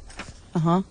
Why are you holding your headphones like you're the... I don't know. Do they, They'll stay on themselves. Okay. Oh, no, I guess they won't. No, the wraparound. Do they adjust? Why don't you put them on her and give her a little help? She knows her aerobics, but this is a little bit tough. Yeah. You teach aerobics? No, I lift weights. Oh, you do? You're a bodybuilder type? I teach aerobics. You ever do roids? No. Your testicles shrink up or what? You've never taken steroids? Probably if I had some, they wouldn't. Right? You've never taken any kind of performance enhancer? No, just protein. Protein? I do creatine. You take creatine? Yeah, I do creatine. Your kidneys ever fall out into the toilet? Oh, that hasn't happened yet. Wasn't that the story? Yeah, a lot of weird stuff's going on with creatine. Yeah, I heard Well, about that. I haven't heard anything actually recently. It makes me believe that maybe safer than people thought. Yeah. So you're in? I might be in. Let's do it. Oh. It's pretty much proven. How? What? That it's not good for you? No, that it is. It's fine. It does work. It does work. I know does that. work. I've Yeah. seen dudes on creatine. They get juiced up. Yeah. They almost look like they're on steroids. Does work. Well, it just gives them more energy. Now, why would you take creatine? You're a 48-year-old woman. I know you're dating a 35-year-old, and you feel younger than your age would lead you to believe. Mm-hmm. But why take creatine? Well, You need to do that to be able to get your abilities to the top level to be a personal trainer, or what? Well, I've been working out for about 22 years now. Uh-huh. And my workout partner is an ex-football player. A pro football player? Ex-college football. Oh, college. 6'4". Everyone's an ex-college football player. 275 pounds. Yeah, big deal. Right. But We're not he's- impressed. he's big. Okay. And I want to put on muscle. And I have a lot of guy clients, men clients. So why don't you and shoot I your have to ass be up with strong. roids? Oh, my gosh. You ever consider that? Why not? If you're going to do Because creatine. I'd like to live They didn't long have- enough to... They didn't have creatine back in the day when you got started with your physical training. Why didn't you take roids? Well, look at what guys look like then, and look what they look like now. Do you feel that compared to every other just about 48-year-old that you're blowing them away or what? Yeah, I have a lot of respect. Well, I just strength-wise. You're a 48-year-old and you're applying for breast augmentation. Do you realize that, correct me if I'm wrong, have we seen anyone really close to her age? I think we have a couple of 30-something. Yeah, 30-somethings. What are you telling me, Wayman? Wayman knows all this crap. Yes? One of the women who caught the game-winning touchdown was the only one that was the same age. She was her age? Yes. We have another 48-year-old? 48 or 49. In the football game we had the other day. She was actually the best football player, too. Really? Wow. You 48-year-olds are getting it done. Way to go. Creatine does work. Creatine is working like crazy. Now, can I give you a little bit more advice? I think if we had hairdo camp, you should be the first in line. Oh, my gosh. Because if you're gonna, Okay, I'll consider that. If you're gonna be a physical trainer and you're gonna date 35-year-olds and you're gonna get breast augmentation and you're gonna take creatine, and you're gonna do all these things to keep yourself youthful, the hairstyle that you're going with is a little passe, might I add. Is it like Farrah Fawcett or? It's a little bit, I don't know when it was in. It's a little unmanaged right now, I think. You might want to invest in a better stylist who is going to complete the picture for you. Because, yes, you are a hard body. Yes, with breast enhancement, you're going to be a woman who is going to be unstoppable for your age range. But the hairdo needs a little bit touching up, let's say. Okay, I do have plans for that. Okay, good. Shampoo and conditioner in one. Not always the best move. Unless the plans you have are like for tomorrow, it's not soon enough. Just want to be very frank. Oh, boy. Oh. Okay. But there's nothing I can see that would tell me that you are not a good candidate for boot camp, and I'm not even going to make you play sex over glass with those people you brought outside. Did you bring people? So humiliating. You brought people? My girlfriend drove me here. Oh, that was a big mistake. You shouldn't have told me that. Oh, but she's married. Oh, well, Uh-oh. like that matters? Yeah, let's not. A kiss. You're very close, you and your girlfriend? Not that close. Are you very close friends, was my question? She was a workout partner of mine for a while, and Everyone you we know were in your friends. life is a workout partner? You ever just met a guy at a Well, club? I've had a few. Do you go out to club? You have a boyfriend. How serious are you with him? You live with him? Yeah, I do. We live Yeah? together. How often do you guys have sexual experiences on a weekly basis? Give me a weekly number. Do you have What, sex when at I least come once home a and week? I'm not tired. How often do you guys have sex? Either on a monthly or weekly basis? Yeah, usually weekly. Once a week? Yeah. That's it? If kids don't get in the way. Oh, jeez. Welcome to 50. You guys. You have children? I have 4. You've been married? Mm-hmm. What happened there? Why did it fall to pieces? Well, if you really want to know the truth. I did. You really want to know the truth? Wouldn't have asked if I didn't really want to know. Okay, well, The the reason that it fell apart is because the man that married me really didn't want. You didn't want to call him your He didn't husband even want or to get ex-husband. married. He really didn't want to get married. Right. He married me because of my mom. Right. Pressured me. He wanted your mom. It was a good way to get to your He mom. didn't think it was right that we lived together, so he married me. But what it came down to is he said I had good genetics and he wanted a kid. How long were you living? How long were you two married? We were married for 2.5 years. And all your kids are from him? No. You little slut. Oh, How many of your kids that's a nice girl. How many of your kids are from him? One. Wow. One. How many fathers are the product of? Well, I had my first when I was 18. How many fathers? 3 are responsible for your 4 I've children? been married twice. 3 different fathers for 4 kids. Well, you and Terry should get together and join a book club. I have good reasons. Are you a very positive type spiritual person? I can just look at you and see that. Your jewelry looks all spiritual and like earthy.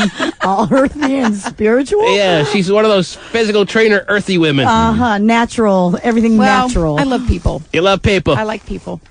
Well, That's why I am in the business that I am. there's a novel stance on life. And you've been a personal trainer for how long? 7. I'll go on 7 years. But you were always the big workout fiend. Uh-huh. All right. And now you got a 35-year-old boyfriend that you're hanging around with until that implodes. Yeah. Are you going to be with him for a long period of time or what? Well, I hope so. I'm like hoping this guy? So. Yeah. He liked your tribe But and you're everything? you're not getting married a third time, are you? I don't know. Oh, jeez. I'm kind of not waiting for that question anymore. Okay. It's been a year and a half. In the I haven't heard meantime, anything. you are in boob camp. Yeah. And your name is? You probably should ask that right up front, Oh huh? my gosh. I have to tell Give you. a fake name. I don't give a crap. What should we call you? We'll call me Kelly. Kelly is in boob camp. Kelly. She's 48. Nobody born in the 50s is named Kelly, by the way. That's right. Everything about her wants to be youthful. Right. There you go. Oh, my friends are young too. Wow, I bet they are. Yeah. Everything all compiled for you into one nice little package. The best of the T-Man show continues. Anger over allegations that a local school coach taped her students' mouths shut. But it didn't stop there. Dance team members at Auburn Riverside High School then say they were ordered to practice for more than an hour. We are talking about mostly freshman girls. Parents tell us the other night their kids came home visibly shaken and upset after their coach, also a teacher at this school, allegedly ordered their mouths sealed shut with tape, then made them work out for an hour without a water break. One mom tells us what happened here is downright dangerous. Now, you would think, with all the scandals going on in the schools of America, the teachers would be a little bit more on guard as far as, this may not be the best move for my career. Right. However, it never ceases to amaze me how creative these teachers can still get, Terry. Yeah, that's for sure. Jeez. Everything that's gone on. I think I'll duct tape these girls' mouths and make them perform for an hour without any water or breathing. Right. One mom tells us what happened here is downright dangerous. I was devastated. Oh. I was worried about her health. Yeah. She is the mother of an Auburn Riverside High School dancer who does not want us to identify her over concern for her daughter. Oh, really? So she's like sitting in those Frosted Flakes commercial shadows or what? In the dark. Yeah. As an adult. She just is real scared that it's all going to come down on her. What is she worried about? Why is she sitting there in the darkness when something's already happened to her daughter? You should be outraged and showing your face and pounding the table. Mm-hmm. What is she worried about? Seen too many movies? I told you not to talk, young lady. No running in the hall. Now she's... that's kind of chicken. Hey, you'd think she'd want to stand up. Look Yeah. at me. I'm sticking up She for my says daughter. at Wednesday's dance practice, the female coach made all 18 dancers double tape their mouths shut with double tape. athletic tape. It's bad enough they had to tape them. Yes. They had to put that second slice right over their mouth there. They were done. Single tape doesn't hold all the time. Wow. The single tape holds, Stephen. It does not, no. she didn't want them to ask any questions because they were learning a new dance. Then she says the girls were made to work out hard for an hour and 15 minutes. Some allegedly complained they had trouble breathing, and this mom says they were even denied a water break. Oh, come on. You can breathe out of your nose. You have sinus problems? Don't join the cheerleading squad. I called the principal anonymously. And why is she doing everything anonymously? I don't know. What's wrong with this woman? Is she that paranoid? Maybe so, but I'm an anonymous caller. Somebody's doing something to the cheerleaders. Go check. Bye. Right. The payphone swinging. This is a girl's mom. Right. Go down there. Make a stink. Stand up there and go, what the hell is going on here? I called the principal anonymously, and he said he would talk to the teacher, and he was pretty stunned by the incident. He'd never had an issue like that before. So tonight, this mother is writing a letter to the superintendent demanding a full anonymously investigation. She's also getting her family's doctor's opinion. And they were also stunned. And they said the big one is vomiting and aspiration, asthma, dehydration. All right, now you're getting a little crazy, but still. Not a good thing to be... Not the best move by a cheerleading squad teacher? Yeah, well, she's a teacher and she coaches the dance I don't think team. she strictly is the cheerleading squad woman. Right. Because that isn't very lucrative as far as being on the high school level. Right, very true. You have to also be your algebra teacher as well. Yeah. You're on the air. Hello. Morning, T-Man. How you doing? Yes, what do you got? Hey, I'm a father of 3 boys, and I know how it is to coach. I mean, do the girls come up and tell their parents that they were talking and not paying attention to the coach? So you're finding justification in this coach's action. My oldest boy is 14 years old, you know. I mean, what choice do you have sometimes to get the people to be quiet? Well, you can kick them off the team. There you go.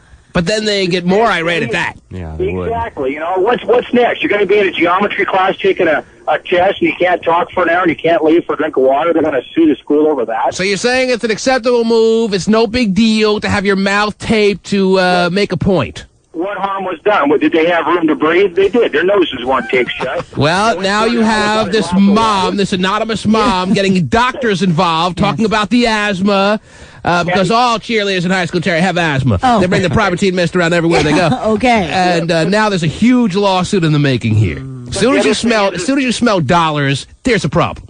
Exactly, but why is there not anonymity? I mean, if I have a problem with what some teacher or coach did with my boy, I'm on the phone and I give them my name. I don't care about the consequences because then there's more dollars right there if something else Well, happens. this woman doesn't want it to get out that she was groped by Arnold.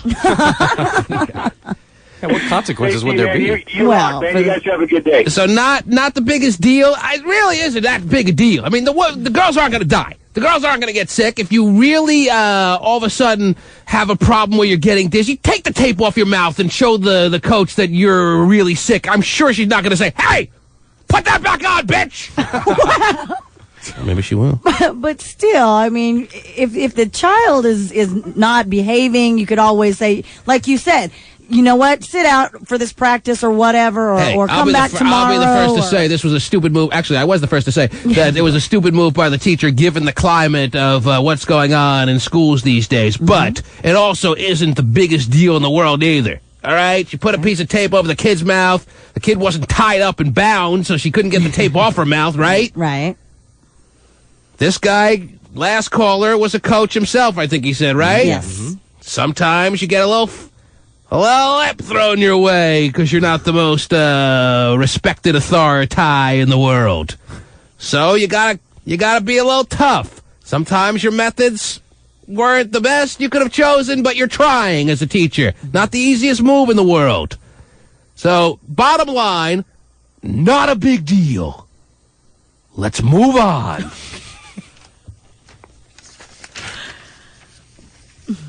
No better place to move on. He's a gay phone operator. He's so gay. He's so phone operator.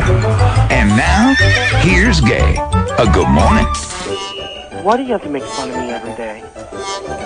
What are you talking about? Your little one-liner. I don't think we've even mentioned you today. Bull, you had a little one-liner. You know what? You know it's not a good day. I let everybody know last night when I paged. I don't need this crap today. You had a bad duct taping experience last night at the bathhouse, Terry, I guess. You did? No, I didn't. What did your page say? My computer crashed last night. Oh, yeah, I got that page. Yeah, let me find that page. Where is that page? He said So what? this off. We don't even need these two-way pages that I pointed out earlier in the week, Terry. There is phones now that do text messaging. Why do we carry around these big clunky pagers? Well, text messaging, it takes forever. This has a full keyboard. I like that. Oh, okay. They just look good in our pants pocket. Wow. Gene puts this right in the front. Okay. Let me find this So page. what was the comment you made about gay? I don't know. What did I say, gay? I don't remember. I know what I said. I said that... I don't remember. Hang on. You're too busy looking for the page. Let's find a stupid page. I'm looking for it, too. You guys are over here scrolling. What's ridiculous? I paid you to let you know that I'm not He going writes to be able this. to have email. He writes this last night. What? Hell, I might as well live in my van. I have no cable, no TiVo, no computer. Jeez. Well, that way, was it? What is it? What next? She has a van, though. My computer, FYI, my computer just crashed, so no email, no internet, no nothing. Now you know another reason why my whole life is just effed. Oh, boy. And in that cry out for help, I just ignored the page. Because I knew it was a group email he sent out. I'm sure someone else was going to respond. Uh-huh. Did anyone respond to that, Gay? Yes, but it wasn't a crowd for help. I was just letting you know I was frustrated. Mm-hmm. Well, you make so many cries out for help, they start to get watered down. No, I don't. When you cry wolf all the time, it's impossible to get so moved. If this was the first page we had ever gotten from you where you seemed like you were in a depressed state, I'm sure we'd have all come running. But you send these pages once a week, if not more, so it's hard to start feeling sorry for you on a weekly basis. I didn't ask you to feel sorry for me. Oh, I that's was not letting asking you know what happened. I didn't want to feel sorry for him, that he might as well live in his truck, and his life is his van, and his life is, at least he has a vehicle now, and his life is effed, but he's not feeling sorry for himself or asking anyone to feel sorry for him. Right. I don't even have the van yet. I hear the only one that paged you back was the women. Yeah.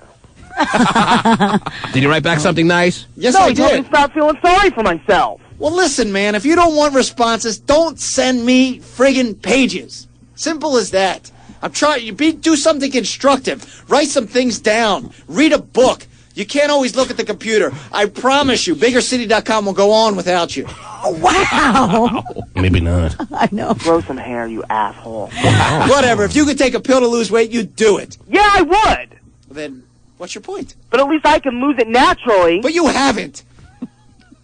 You've had all this free time and you haven't lost, like, 5 pounds. You're on the air. Excuse me, I've lost 36 and a half. Wow. Hello, you remember exactly what I said about Gay? Yeah, I do. What did I say? You said in high school he wanted to be the prom queen, but he was too pudgy. Oh, yeah, big deal. I know, huh? Exactly. I'm sure that really threw you into a deep depression. You bitch. You up. Nice. All right, now they're swearing at each other. At least I have a job. Mm-hmm. So, all right, thanks. Bye. Yeah, go back to your drive-through. Did the computer... Yes, Stephen. Did the computer crash, or did they just cut... Or did they just cut off your internet? No, the computer crashed, the hard drive. I tried to format it and reinstall the operating system, and it won't do anything. Wow. Tell them to shut up. Is this the computer you were selling a few months ago? Don't you think Yeah. people get to the point out there where they get a little tired of your daily whining? They can always turn the channel, can't they? But we can't. We're stuck here. You're on the air. Could you have the gay guy go out on the corner and put up a sign and get some money? You know, I'm tired of listening to him. Why don't you just go to my website and donate there? Why don't you just go out on the street? Those people might make more money than you. Yeah, they do. Yeah, well, why don't you take your fat ass out there? Because I can't stand that long. You can be gay and fat. I am gay and fat, you stupid wench. Well, go out on the street and publicize it a little more. Make a sign out there. I'm gay. I'm sure you get fat, lots of money when Yeah, I'm gay and need fat. money Yeah, because I nobody need will money. donate money. But then he won't be around when his computer magically goes on. You're on the air. This girl's a perfect marketing director for him. Yes. Hello? Hello? Yes. We need to get rid of the gay phone operator. Everybody's tired of listening to him. Gay, any response to this? Just go to the next caller. You're not going to put up a fight? Well, I go to work every morning at 8 o'clock or 6 o'clock, and I got to listen to Gay all the time complaining. You're on the air. Hello. Hello? Yes? Yeah, that's so pathetic that he's whining about, oh, I don't have a computer, oh, I don't have TV, my life's so crappy. And how sad is that? Well, Gay, you could always go to the library. They have computers there. Yeah, I know. What did you want from the email that you sent last night, Gay? What was your ultimate goal there? To let you know that I wouldn't have any way to communicate via email, so don't send it there because I have no way to check it. Because we send a non-stop stream of emails to you on a nightly basis? Oh, my gosh. Why isn't Gay getting back to me? Right! I have vital information I'm needing from him. Fine. I won't let you know if anything else that happens. How's that? What was that, sir? That was a cry for attention. That was pathetic. Oh, feel sorry for Gay, are you crying out for attention? Are you having a post-work withdrawal? I will not let you know about anything else that happens. How's that? Is that a threat? No, it's not. Because it's hitting me hard. Yeah, I'm sure it is. I'm tired. I don't think it has to come to that, Gay. Heartless asshole. Now you're heartless. What did I do, Gay? I'm sorry your computer You're making crashed. fun of me. You know what, Gay? I didn't send you the damn page. A lot of people's computers crash. All right? Unfortunately, you're not in a position to get another one because you're not working. But people are starting to get jobs again now. The economy's turning around. Where's your new job? I'm still looking again. I just finished a job. Well, now that you can't look on your computer, you're going to have to hit the pavement, aren't you? And now that you've lost 35 pounds, it's going to be easier for you to hit the pavement. No, it's not, because I still have back problems. We're going around in circles with you, Gay. Fine, then hang up! Wow. I don't want to. Then do it! I said I don't want to. I'm trying to get you out of this endless cycle that I thought was starting to at least find an off-ramp when you got a 3-week job, Terry. Yeah. And yet now we're back on the main highway. Yes, we are. It's not the Hershey Highway, is it? Why, you want some?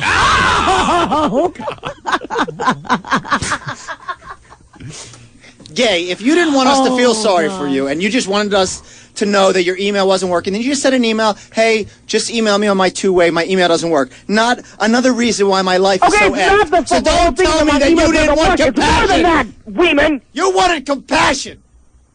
You wanted people. Yeah, I never get it from you. Then don't send it to me. Every person is entitled to some compassion. You know what? But If you're you the have fucking to. executive producer of the show, maybe I'm supposed to let you know when I can't communicate. That's fine. You can let him know that you can't communicate, but he makes a great point. Why do you have to all toss it inside of an email that talks about how your life is effed and how you should be living it? Because that's how I feel. There's millions of people without TiVo, though, by the way. Yeah, no way. Do you Yeah. don't have TiVo? Does it make you feel better when you scream that loud? It doesn't matter anymore. I'm tired. It's amazing how I can go from the top of his lungs I know. to the next line being, Write some music. Channel this anger.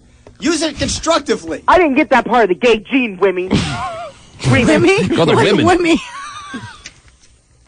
maybe he's got a point. Maybe write your autobiography. Oh, yeah. A lot of right. 4 pages. Gay like me. Yeah, And then fat, main- pathetic, lonely, stupid. Hey, yeah, it- lots to read. Sounds like a seller. I'll go buy it. I'll buy it. We'll be in line in your book signing. That'll be really neat. Rather buy that than clothes. Gay phone operator clothes. Write a fictional novel. About a gay man can't get a job and keeps running around in circles. Yeah. Come up with that. It's genius. Yeah. Sounds like a seller. Talk about your life as a celebrity. Mm-hmm. Yeah, right. Oh, goodness. Run for political office if you have nothing better to do. I think you're a winner. The school board. Mm-hmm. Governor Yeah, of they really want me on the California. school board. Throw yourself in the mix there. How can we help, Gay? Never mind. When I ask you a question that actually can lead to some productivity, you have no answer. Beside No, handouts. because I'm not asking you for anything. I was just letting you know. But you are asking us for something when you write, FYI, my computer crashed, no email, no internet, no, now another reason why my life is so after I might as well be living in my van. You are asking for something when you write that email. No, I wasn't. So I'm asking you now, based on your solicitation for help, how can we help? You can't. Don't worry about it. He never sends us pages when there's happy things in his life. He honestly doesn't. I did! And then you made fun of me for that! When did he send the happy email? When I finished my first week of work! Okay. Jeez. Yes. That, Yeah, that was happy, and then you made fun of me! well, it wasn't seen in our eyes as the biggest landmark achievement. Oh, no, never, no, because it's so...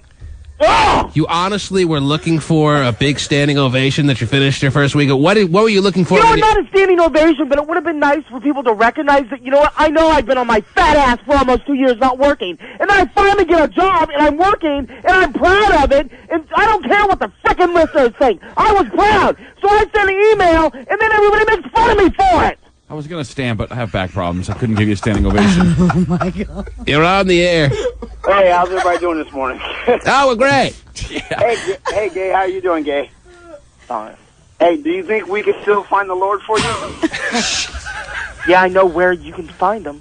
Hey, well, just pray for things. They'll help. I mean, they'll come to you, Gay. Dude, that doesn't always work. Trust me. You haven't even tried. You haven't even tried to look for a job. Why don't you say a prayer with Gay now? No. That'd You ready, Gay? Let's say a prayer. A morning show prayer. Okay, T-Man of the morning prayer. Here we go. I'm not listening. La, la, la, la, la, la, la. Not gonna help. Even though you don't want to accept the prayer, you don't have to la all over it. Sir, since you're so spiritual and religious, say a prayer in honor of Gay right now. Lead him in prayer. Okay, Lord, we're looking for Christopher, nicknamed Gay Phone Operator. I want you to put your Yeah, like hands he on doesn't him, know? and we're going to go ahead and hope Like the that Lord he doesn't finds know a my job. name. Maybe your internet got cut off. He can't. Oh, God. We praise you, Lord Jesus. Help Christopher find a job the next month. Yeah. Lord, please Next help month? this man. Amen. Stupid Lord, not next month. Doesn't God work any quicker? Amen. You're right, and hallelujah. Amen. Yeah, Hallelujah. yeah. Let's all sing Kumbaya now. What do you say? All righty, Yeah, that's terrific. Hey, what up, baby? Now more of the best of T-Man. As it turns out, Terry, it's very unfortunate Gay's internet is down. Because a lot of people are interested in emailing him with donations. Oh, I guess they can still make their donations. Sure. But he hit a couple of chords in people's heart, Terry. Yeah. And they want to give right now. But they said, well, because the website's down, I can't give. Dang. There's also a person on the line that wants to invite Gay over for some group bong hits to calm him down a little bit. He's getting all kinds of offers right now, Terry. I'm upset, too. He was born in the bayou Eating a ham sandwich. with a golden spoon. With golden teeth. I think romantic is just sitting down and what a like this. He's a guy looking for Miss Do-Right. And in the meantime, f***ing everybody inside. Yeah. He's high on life. And probably something else, too. And now, the most romantic man in the land. Just chilling. He's the ham sandwich guy. I say, wow. Whoa, now, wham. Oh. Hammy. Whoa, now what's happening? I'm glad you're on the line because there's actually been there's a woman who's been waiting on the line for some time. Apparently, she wants to have it out with you because, according to her, you might have swiped something from her and her friends while they weren't looking. Do you recall any kind of incident like this? Do you want to take her call at this time? And how were your chitterlings, by the way? Well, I would like to say thank you for splurging with me. I didn't have no females to come eat none of the homemade Southern style chitlins, but I did have 2 male friends that came and got a taste of that hot sauce. Sounds good. Perfect. And if there's a female that needs to talk to me about something, let me have her. And we actually know this female, Terry. You know Keisha, right? Yes, well, I Keisha do. wants to have it out with Hammy from what I am understanding here because a Mercedes pin or something like that was lifted right before their very eyes, and they think Hammy is either in possession of this pin or he might have sold it on the hot market. Okay. Keisha, are you there? Yes, I'm here. Oh, geez, I knocked Hammy off by accident. Get Hammy back on the line. Is he back? All right, hang on one second. Hold me. All right, here, hang on, Keisha. Okay. He was born in the bayou. Eating a ham sandwich. With a golden spoon. With golden teeth. I gotta start it all over, Terry. I know you do. Just sitting down and water like this. He's a guy looking for Miss Do-Right. And in the meantime, f***ing everybody inside. Yeah. He's high on life. And probably something else, too. And now, the most romantic man in the land. Eating the ham sandwich. He's a ham sandwich man. Go, Hammy. Hammy, I'm sorry I knocked you off by accident. Keisha is now on the line. Keisha, do you want to tell us your side of the story before we hear any defense from Hammy? Are you sure it was the ham sandwich man that you have an issue with? I'm pretty sure. I can't be 100% sure, but his friends ratted him out. So I'm going to go ahead and go with this. His friends ratted him out. Mm-hmm. All right. Hammy, sound like your friends that would rat you out?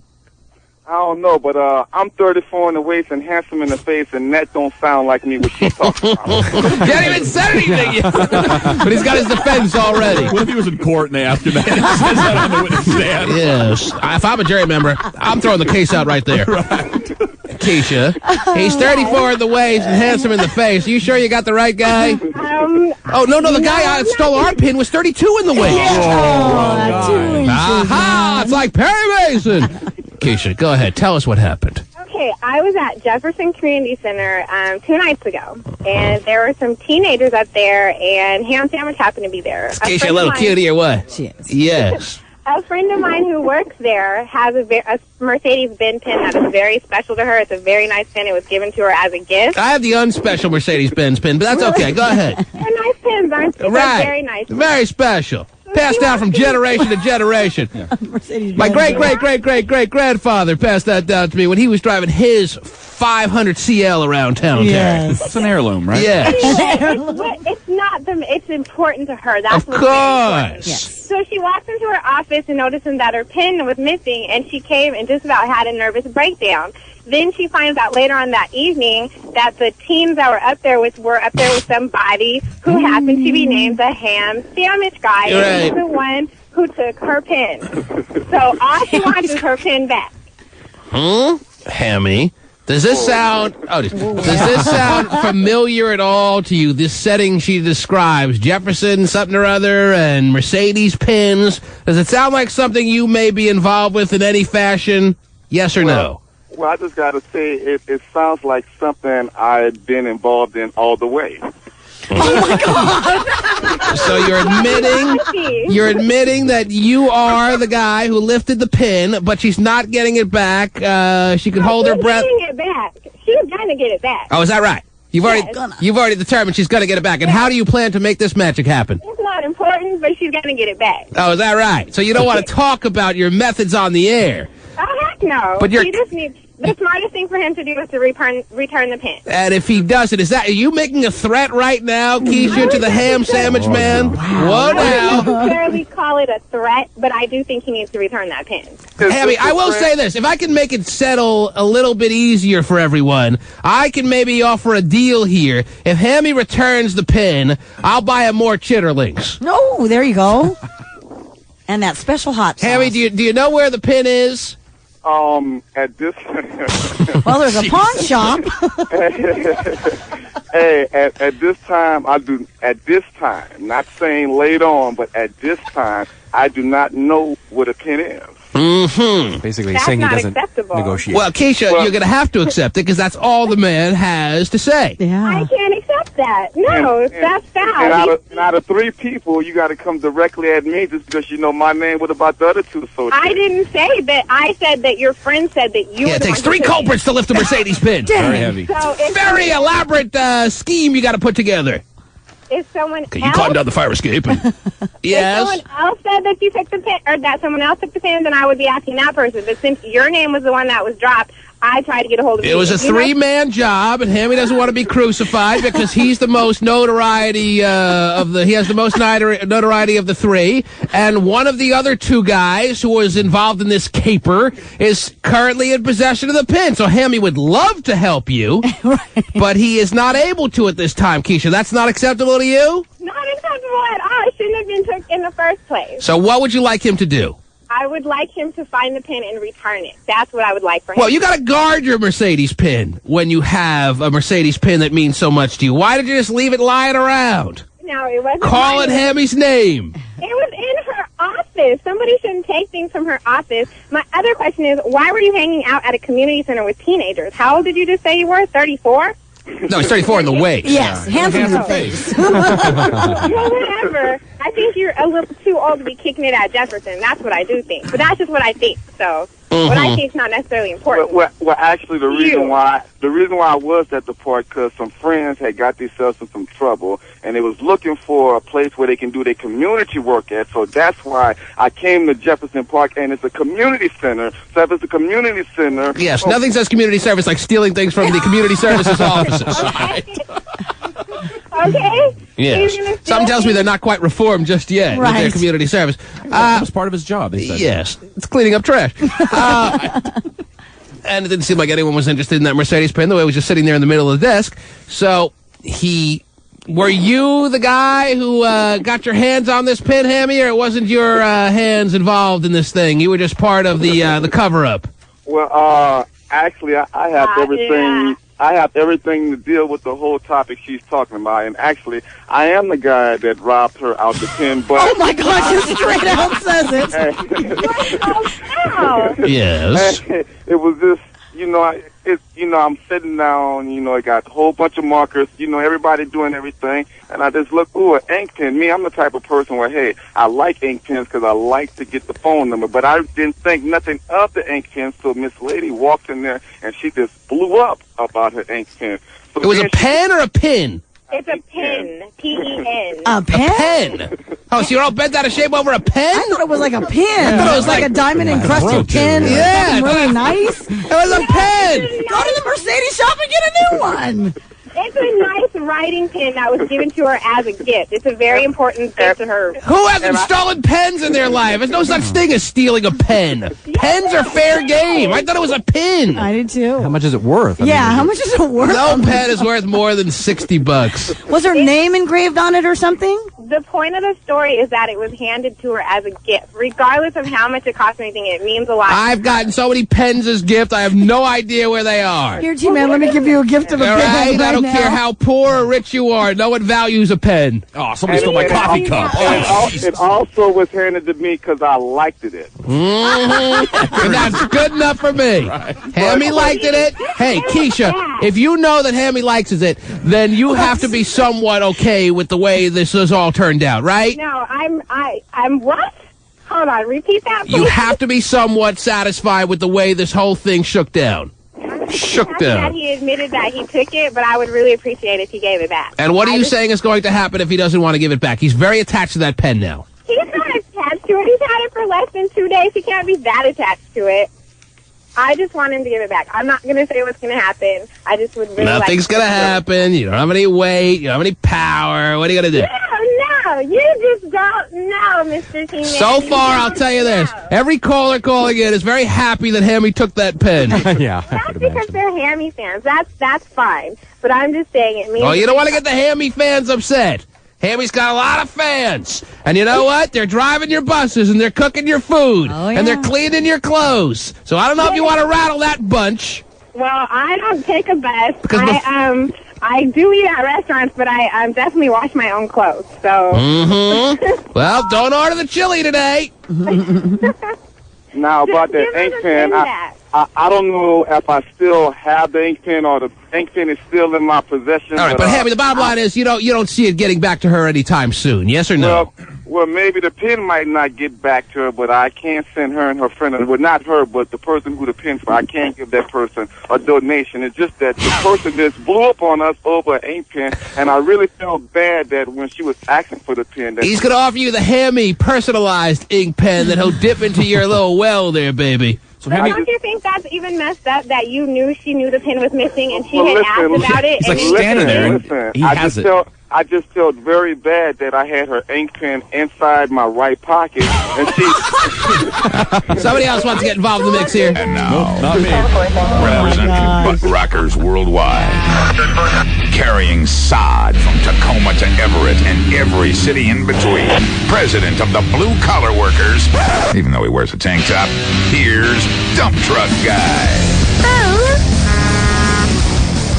Somebody! Hey, what's happening? What do you got?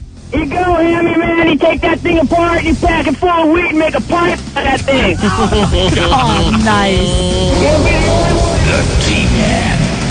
Thunder? 7 o'clock in the morning. Scotch? You're listening to the best of T-Man. The T-Man will be back on live in no time. Now more of the best of T-Man. Guarding my pens. See. So valuable. Wasn't that a big downgrade when she all of a sudden let us in on the fact that it wasn't a pin? Yes. It was a pen, even though she was saying, no, T-Man, pin, P-E-N. Right. Pin? It was a pen. Pens are fair game. There's no such thing as stealing a pen. I Right. hope no one takes this one today. It's You, awesome. you leave your pen unguarded. Too bad. Yeah. Now, a pin could be a different story. A little piece of jewelry that you might put on your lapel. That's Right. what I was visualizing in my mind. Same here. But now it's over. Hammy's in possession. Possession is 9/10 of the law. That's that. As much as I like Keisha, too bad. It's a Mercedes pen. That was expensive, probably. Big deal. I don't care. Even those cross pens, you put them down. That's why you never use your cross pen, because you're afraid if you put it down somewhere, someone might swipe it, because it's fair game. Right. Pens are fair game. I found one for $42. Wow. We have a woman outside waiting to come in for an extreme makeover. She's been waiting patiently through all this hubbub, Terry. Okay. You may know her. She's been down here before. As a matter of fact, we met her kind of through other sources. All right. During that time period where we were accepting people's psycho ex-girlfriend messages. Yes. A man sent us in a message from her. Oh. And we analyzed it to great length. And now, what a turn of events. What a new road she's traveling down. She is here to try to win an extreme makeover.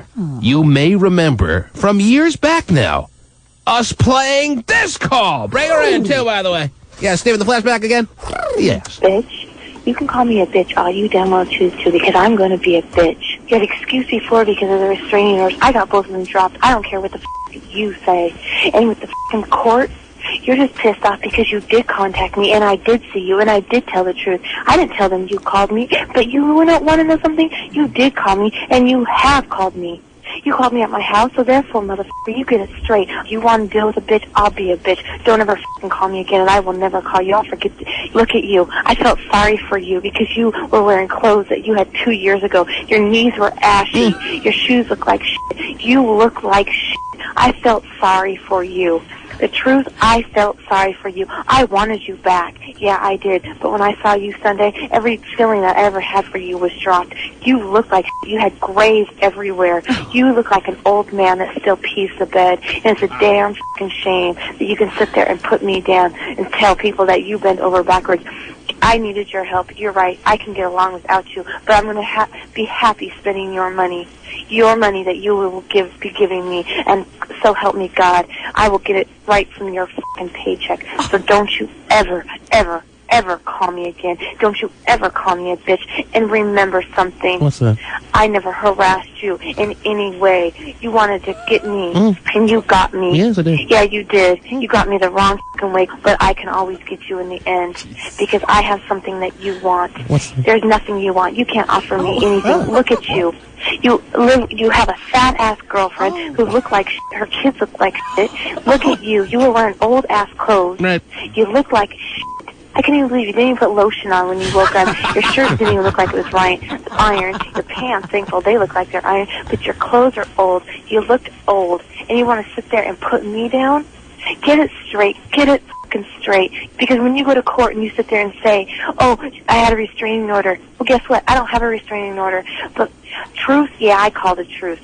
You want to call me a bitch? You're the one with the hostility, and you can't deal with the fact that I have no more hostility towards you. I Yeah. could care fucking less. Well, I I'm don't glad care. that hostility was gone. You can't even listen to this. Oh I'm looking my at you as we're God. playing this, and you can't even listen. You're embarrassed by this. Wow. You obviously don't need an extreme makeover. You need a mental makeover. No, I need extreme makeover. You know that was you, yes? Yes. Now hearing you, I'm even having a difficult time imagining that was you. That was you that left that message. This is how we met you years ago. Yep. Some dude out there sent us in this message of you rambling on his voicemail for like hours. Not just a portion, Terry. Yes. That's 1/100th of what she left. And you, as you came in the studio and put on those headsets, had to take them off. You hid your face. You're embarrassed. Yeah. Well, welcome to the program. Welcome back. And I understand now that man that you left that message for, that ex-boyfriend at the time, is now newly married, happy in his life. I don't know about happy. Oh, here we good. go. It's good to be happy. What was I thinking? put His emotion beautiful, loving girlfriend is no Can't afford longer it. with him. Oh.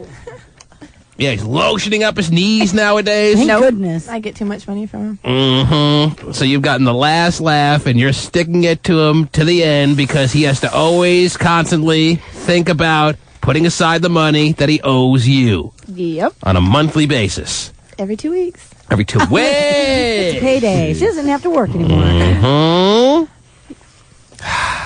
So for all you men that think unprotected sex is fun, this is what you get right here. So, should I even consider you as a candidate for an extreme makeover? Yes, because I'm not done rubbing into him yet. Uh-huh. So this is still an effort to get even with him. You want to, and you're a good-looking woman. I mean, not Thank you. the best-looking woman we've ever seen by any means. Thanks. But you're good-looking enough. Your body's in, wow, how tall are you? 5'4". 5'4". You're not overweight, are you? Stand up. I can't see what's happening there. What do you need? Let me see what it says you need here. You need laser eye surgery. What, do you wear glasses or contacts? Supposed to. Is that part of an extreme makeover? Okay, fine. You want your teeth fixed. You want a boob job. You want a tummy tuck. You want lipo on your thighs. Yep.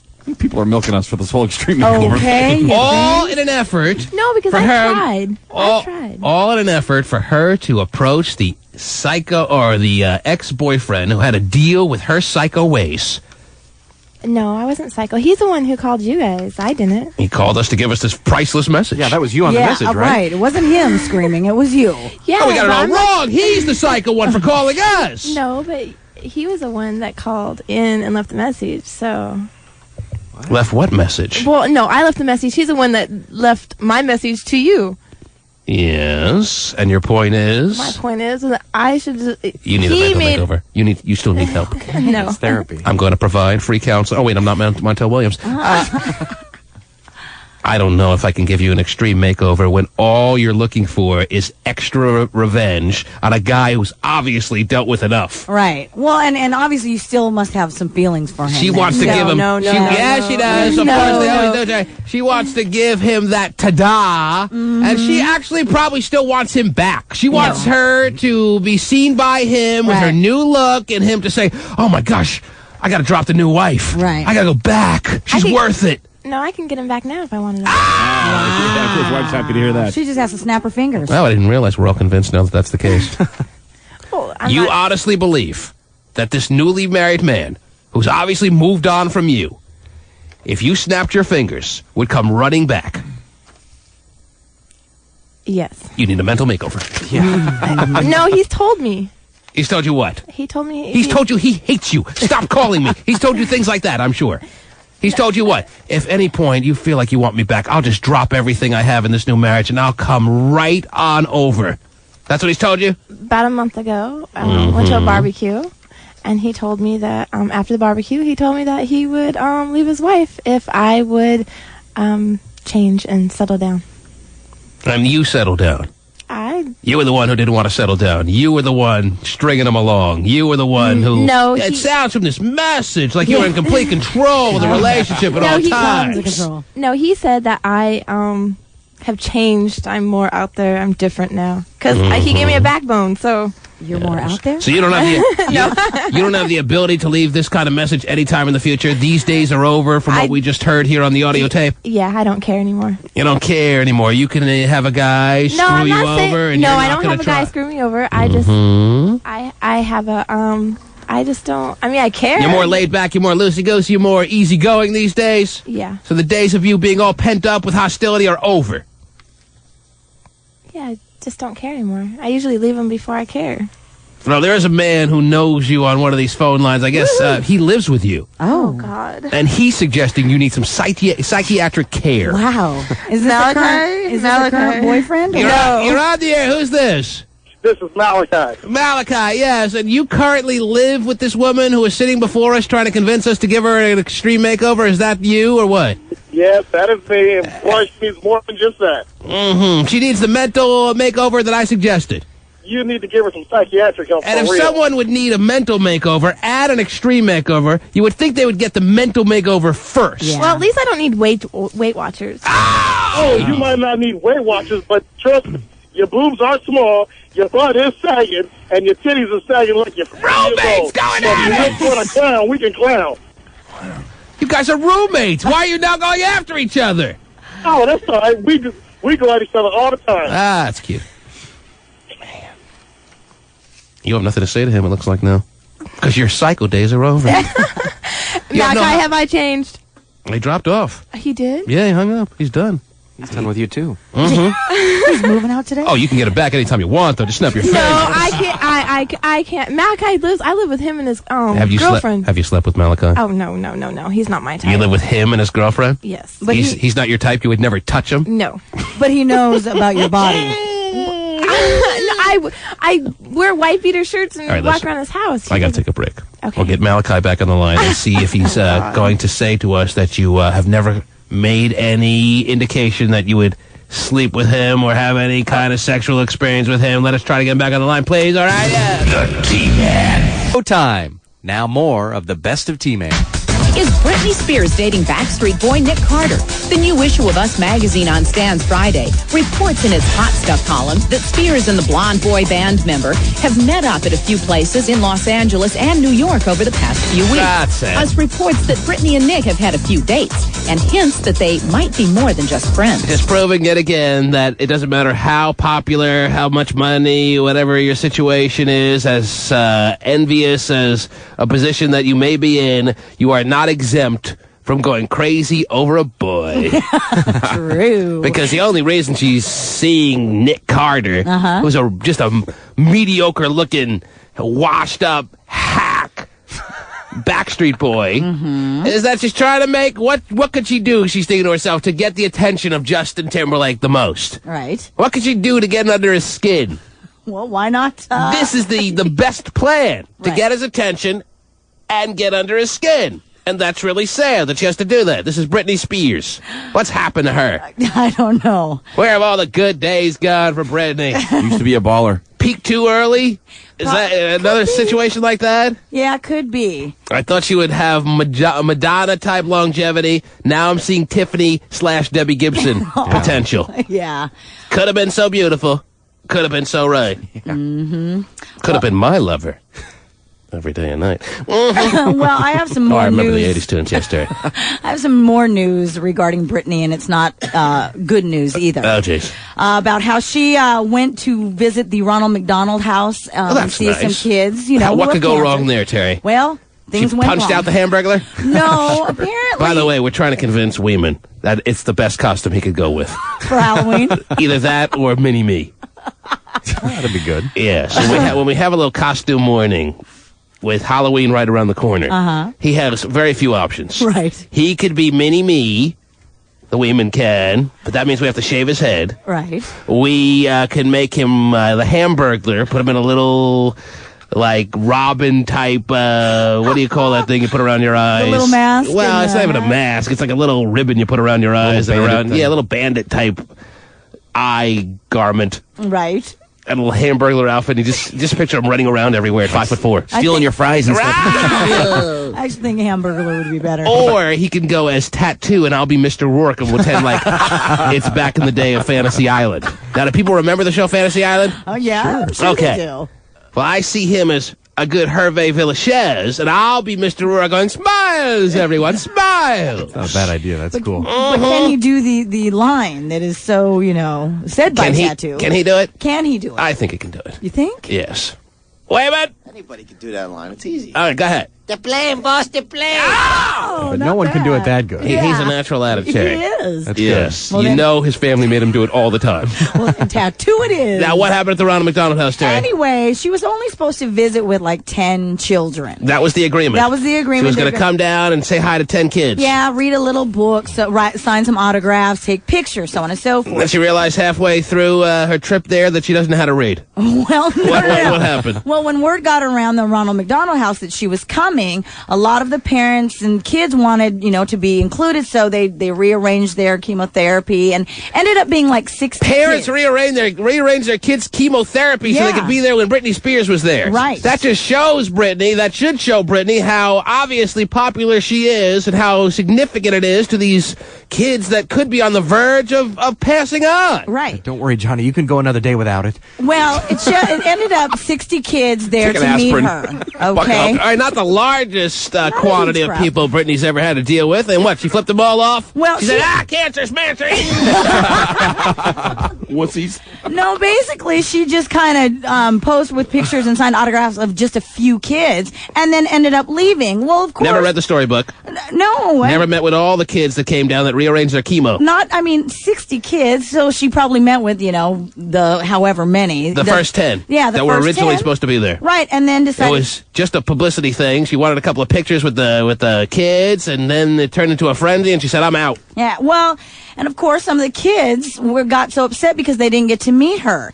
And Did she read a story? Well, she did read the story. Oh, she did? She read Clifford the Big Red Dog. Oh. Mm-hmm. A Clifford book. One of my favorites. I know. Should have rearranged my chemo. Anyway, a volunteer at the Ronald McDonald House said, quote, she left and they were crying. You can't do that to sick children. Now, it's a tough one because, yes, you're Britney Spears. You realize the situation you're in. You have to stay. It's not like they were breaking down the sidewalk. Right. It wasn't like a huge, massive frenzy. It was 50 extra kids, and you have to say to yourself, hey, this means a lot to these kids. Right. And maybe, I want my space now, but I agreed to come down here, and that's unbelievable. Mm-hmm. Especially when she knows everybody's so critical of everything she does. She's officially a bitch! Where are you getting this story, by the way, Terry? I never heard anything about this. Well, I got it off of one of my news sources. Where is the report coming from? From the Ronald McDonald House, off of... What news organization can be attributed for this story? New York Post. Oh, the New York Post? Yes. All right. Mm-hmm. Oh, my gosh.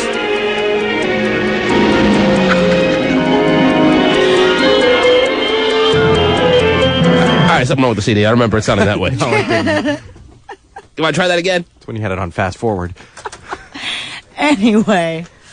So that's a very unfortunate situation for all involved. Yeah, and you're right. Like including Britney, because she had to realize she's going to come out looking like the biggest female dick. Mm-hmm.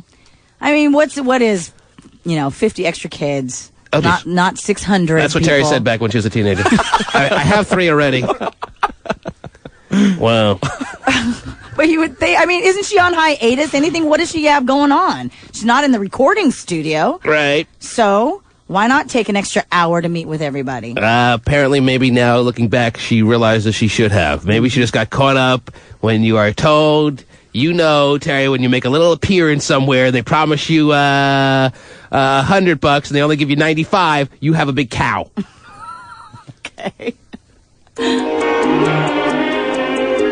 Okay, our Fantasy Island clip just bit the dust. Oh. It's not good. Try another cut. Let's try another cut. Yes. Give me Dynasty since Steven brought it up this morning.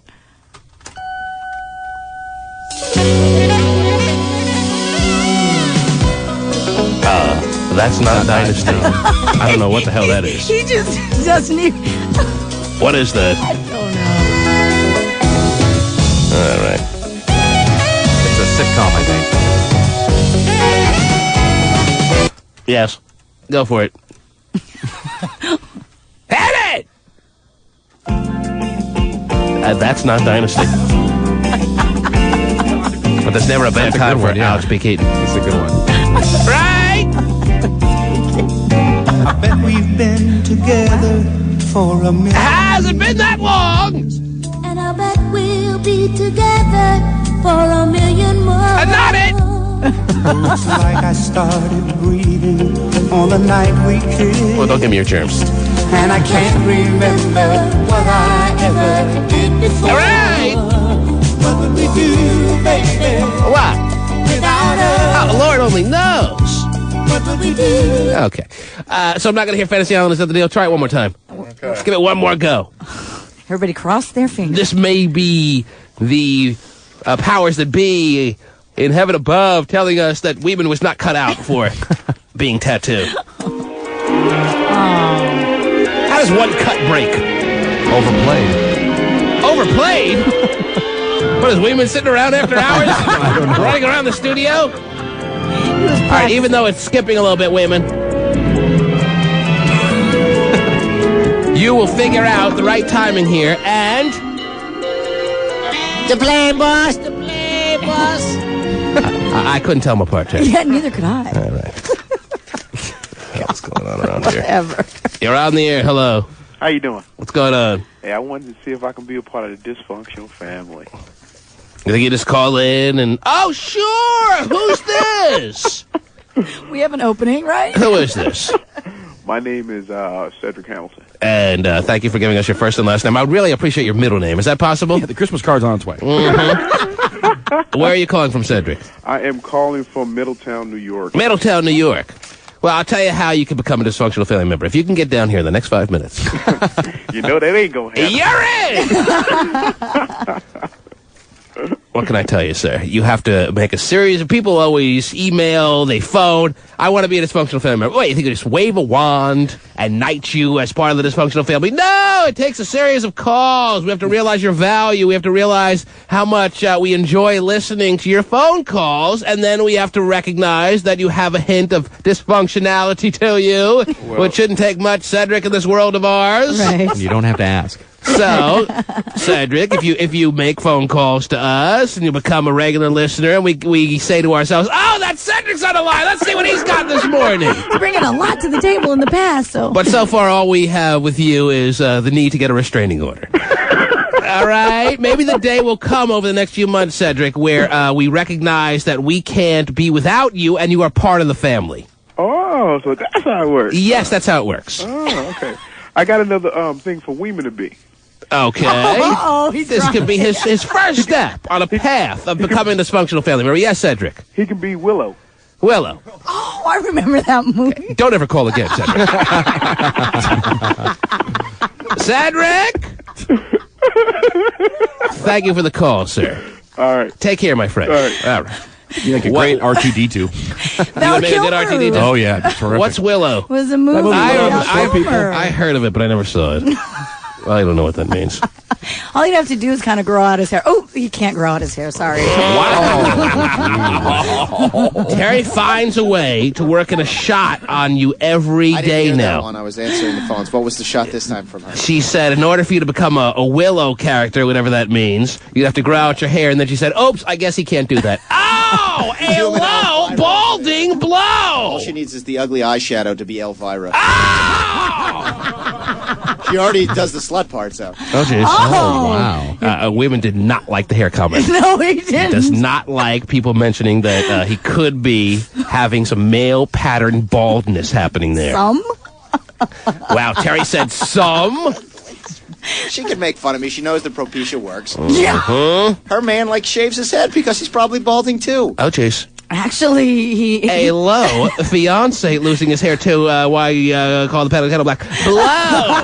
Well, actually, he has the option of being able to shave his head if he wants to, and then it grows right back. That's what to people just say. As thick A as lot you... of the people who have shaved heads, they have nicely shaved heads. Have you seen him lately? Well, Terry, the No. bald man black thing is out, so if he's still shaving his head, one might be led to believe that he's doing it only because he has a horseshoe in his hairline. Actually, he only does it usually during the summer because it's so hot. So he has a full head of hair right now. Oh, yes. Okay. Definitely. Huh? Well, we're going to play, check out JD's hairline tomorrow on the program. The T-Man.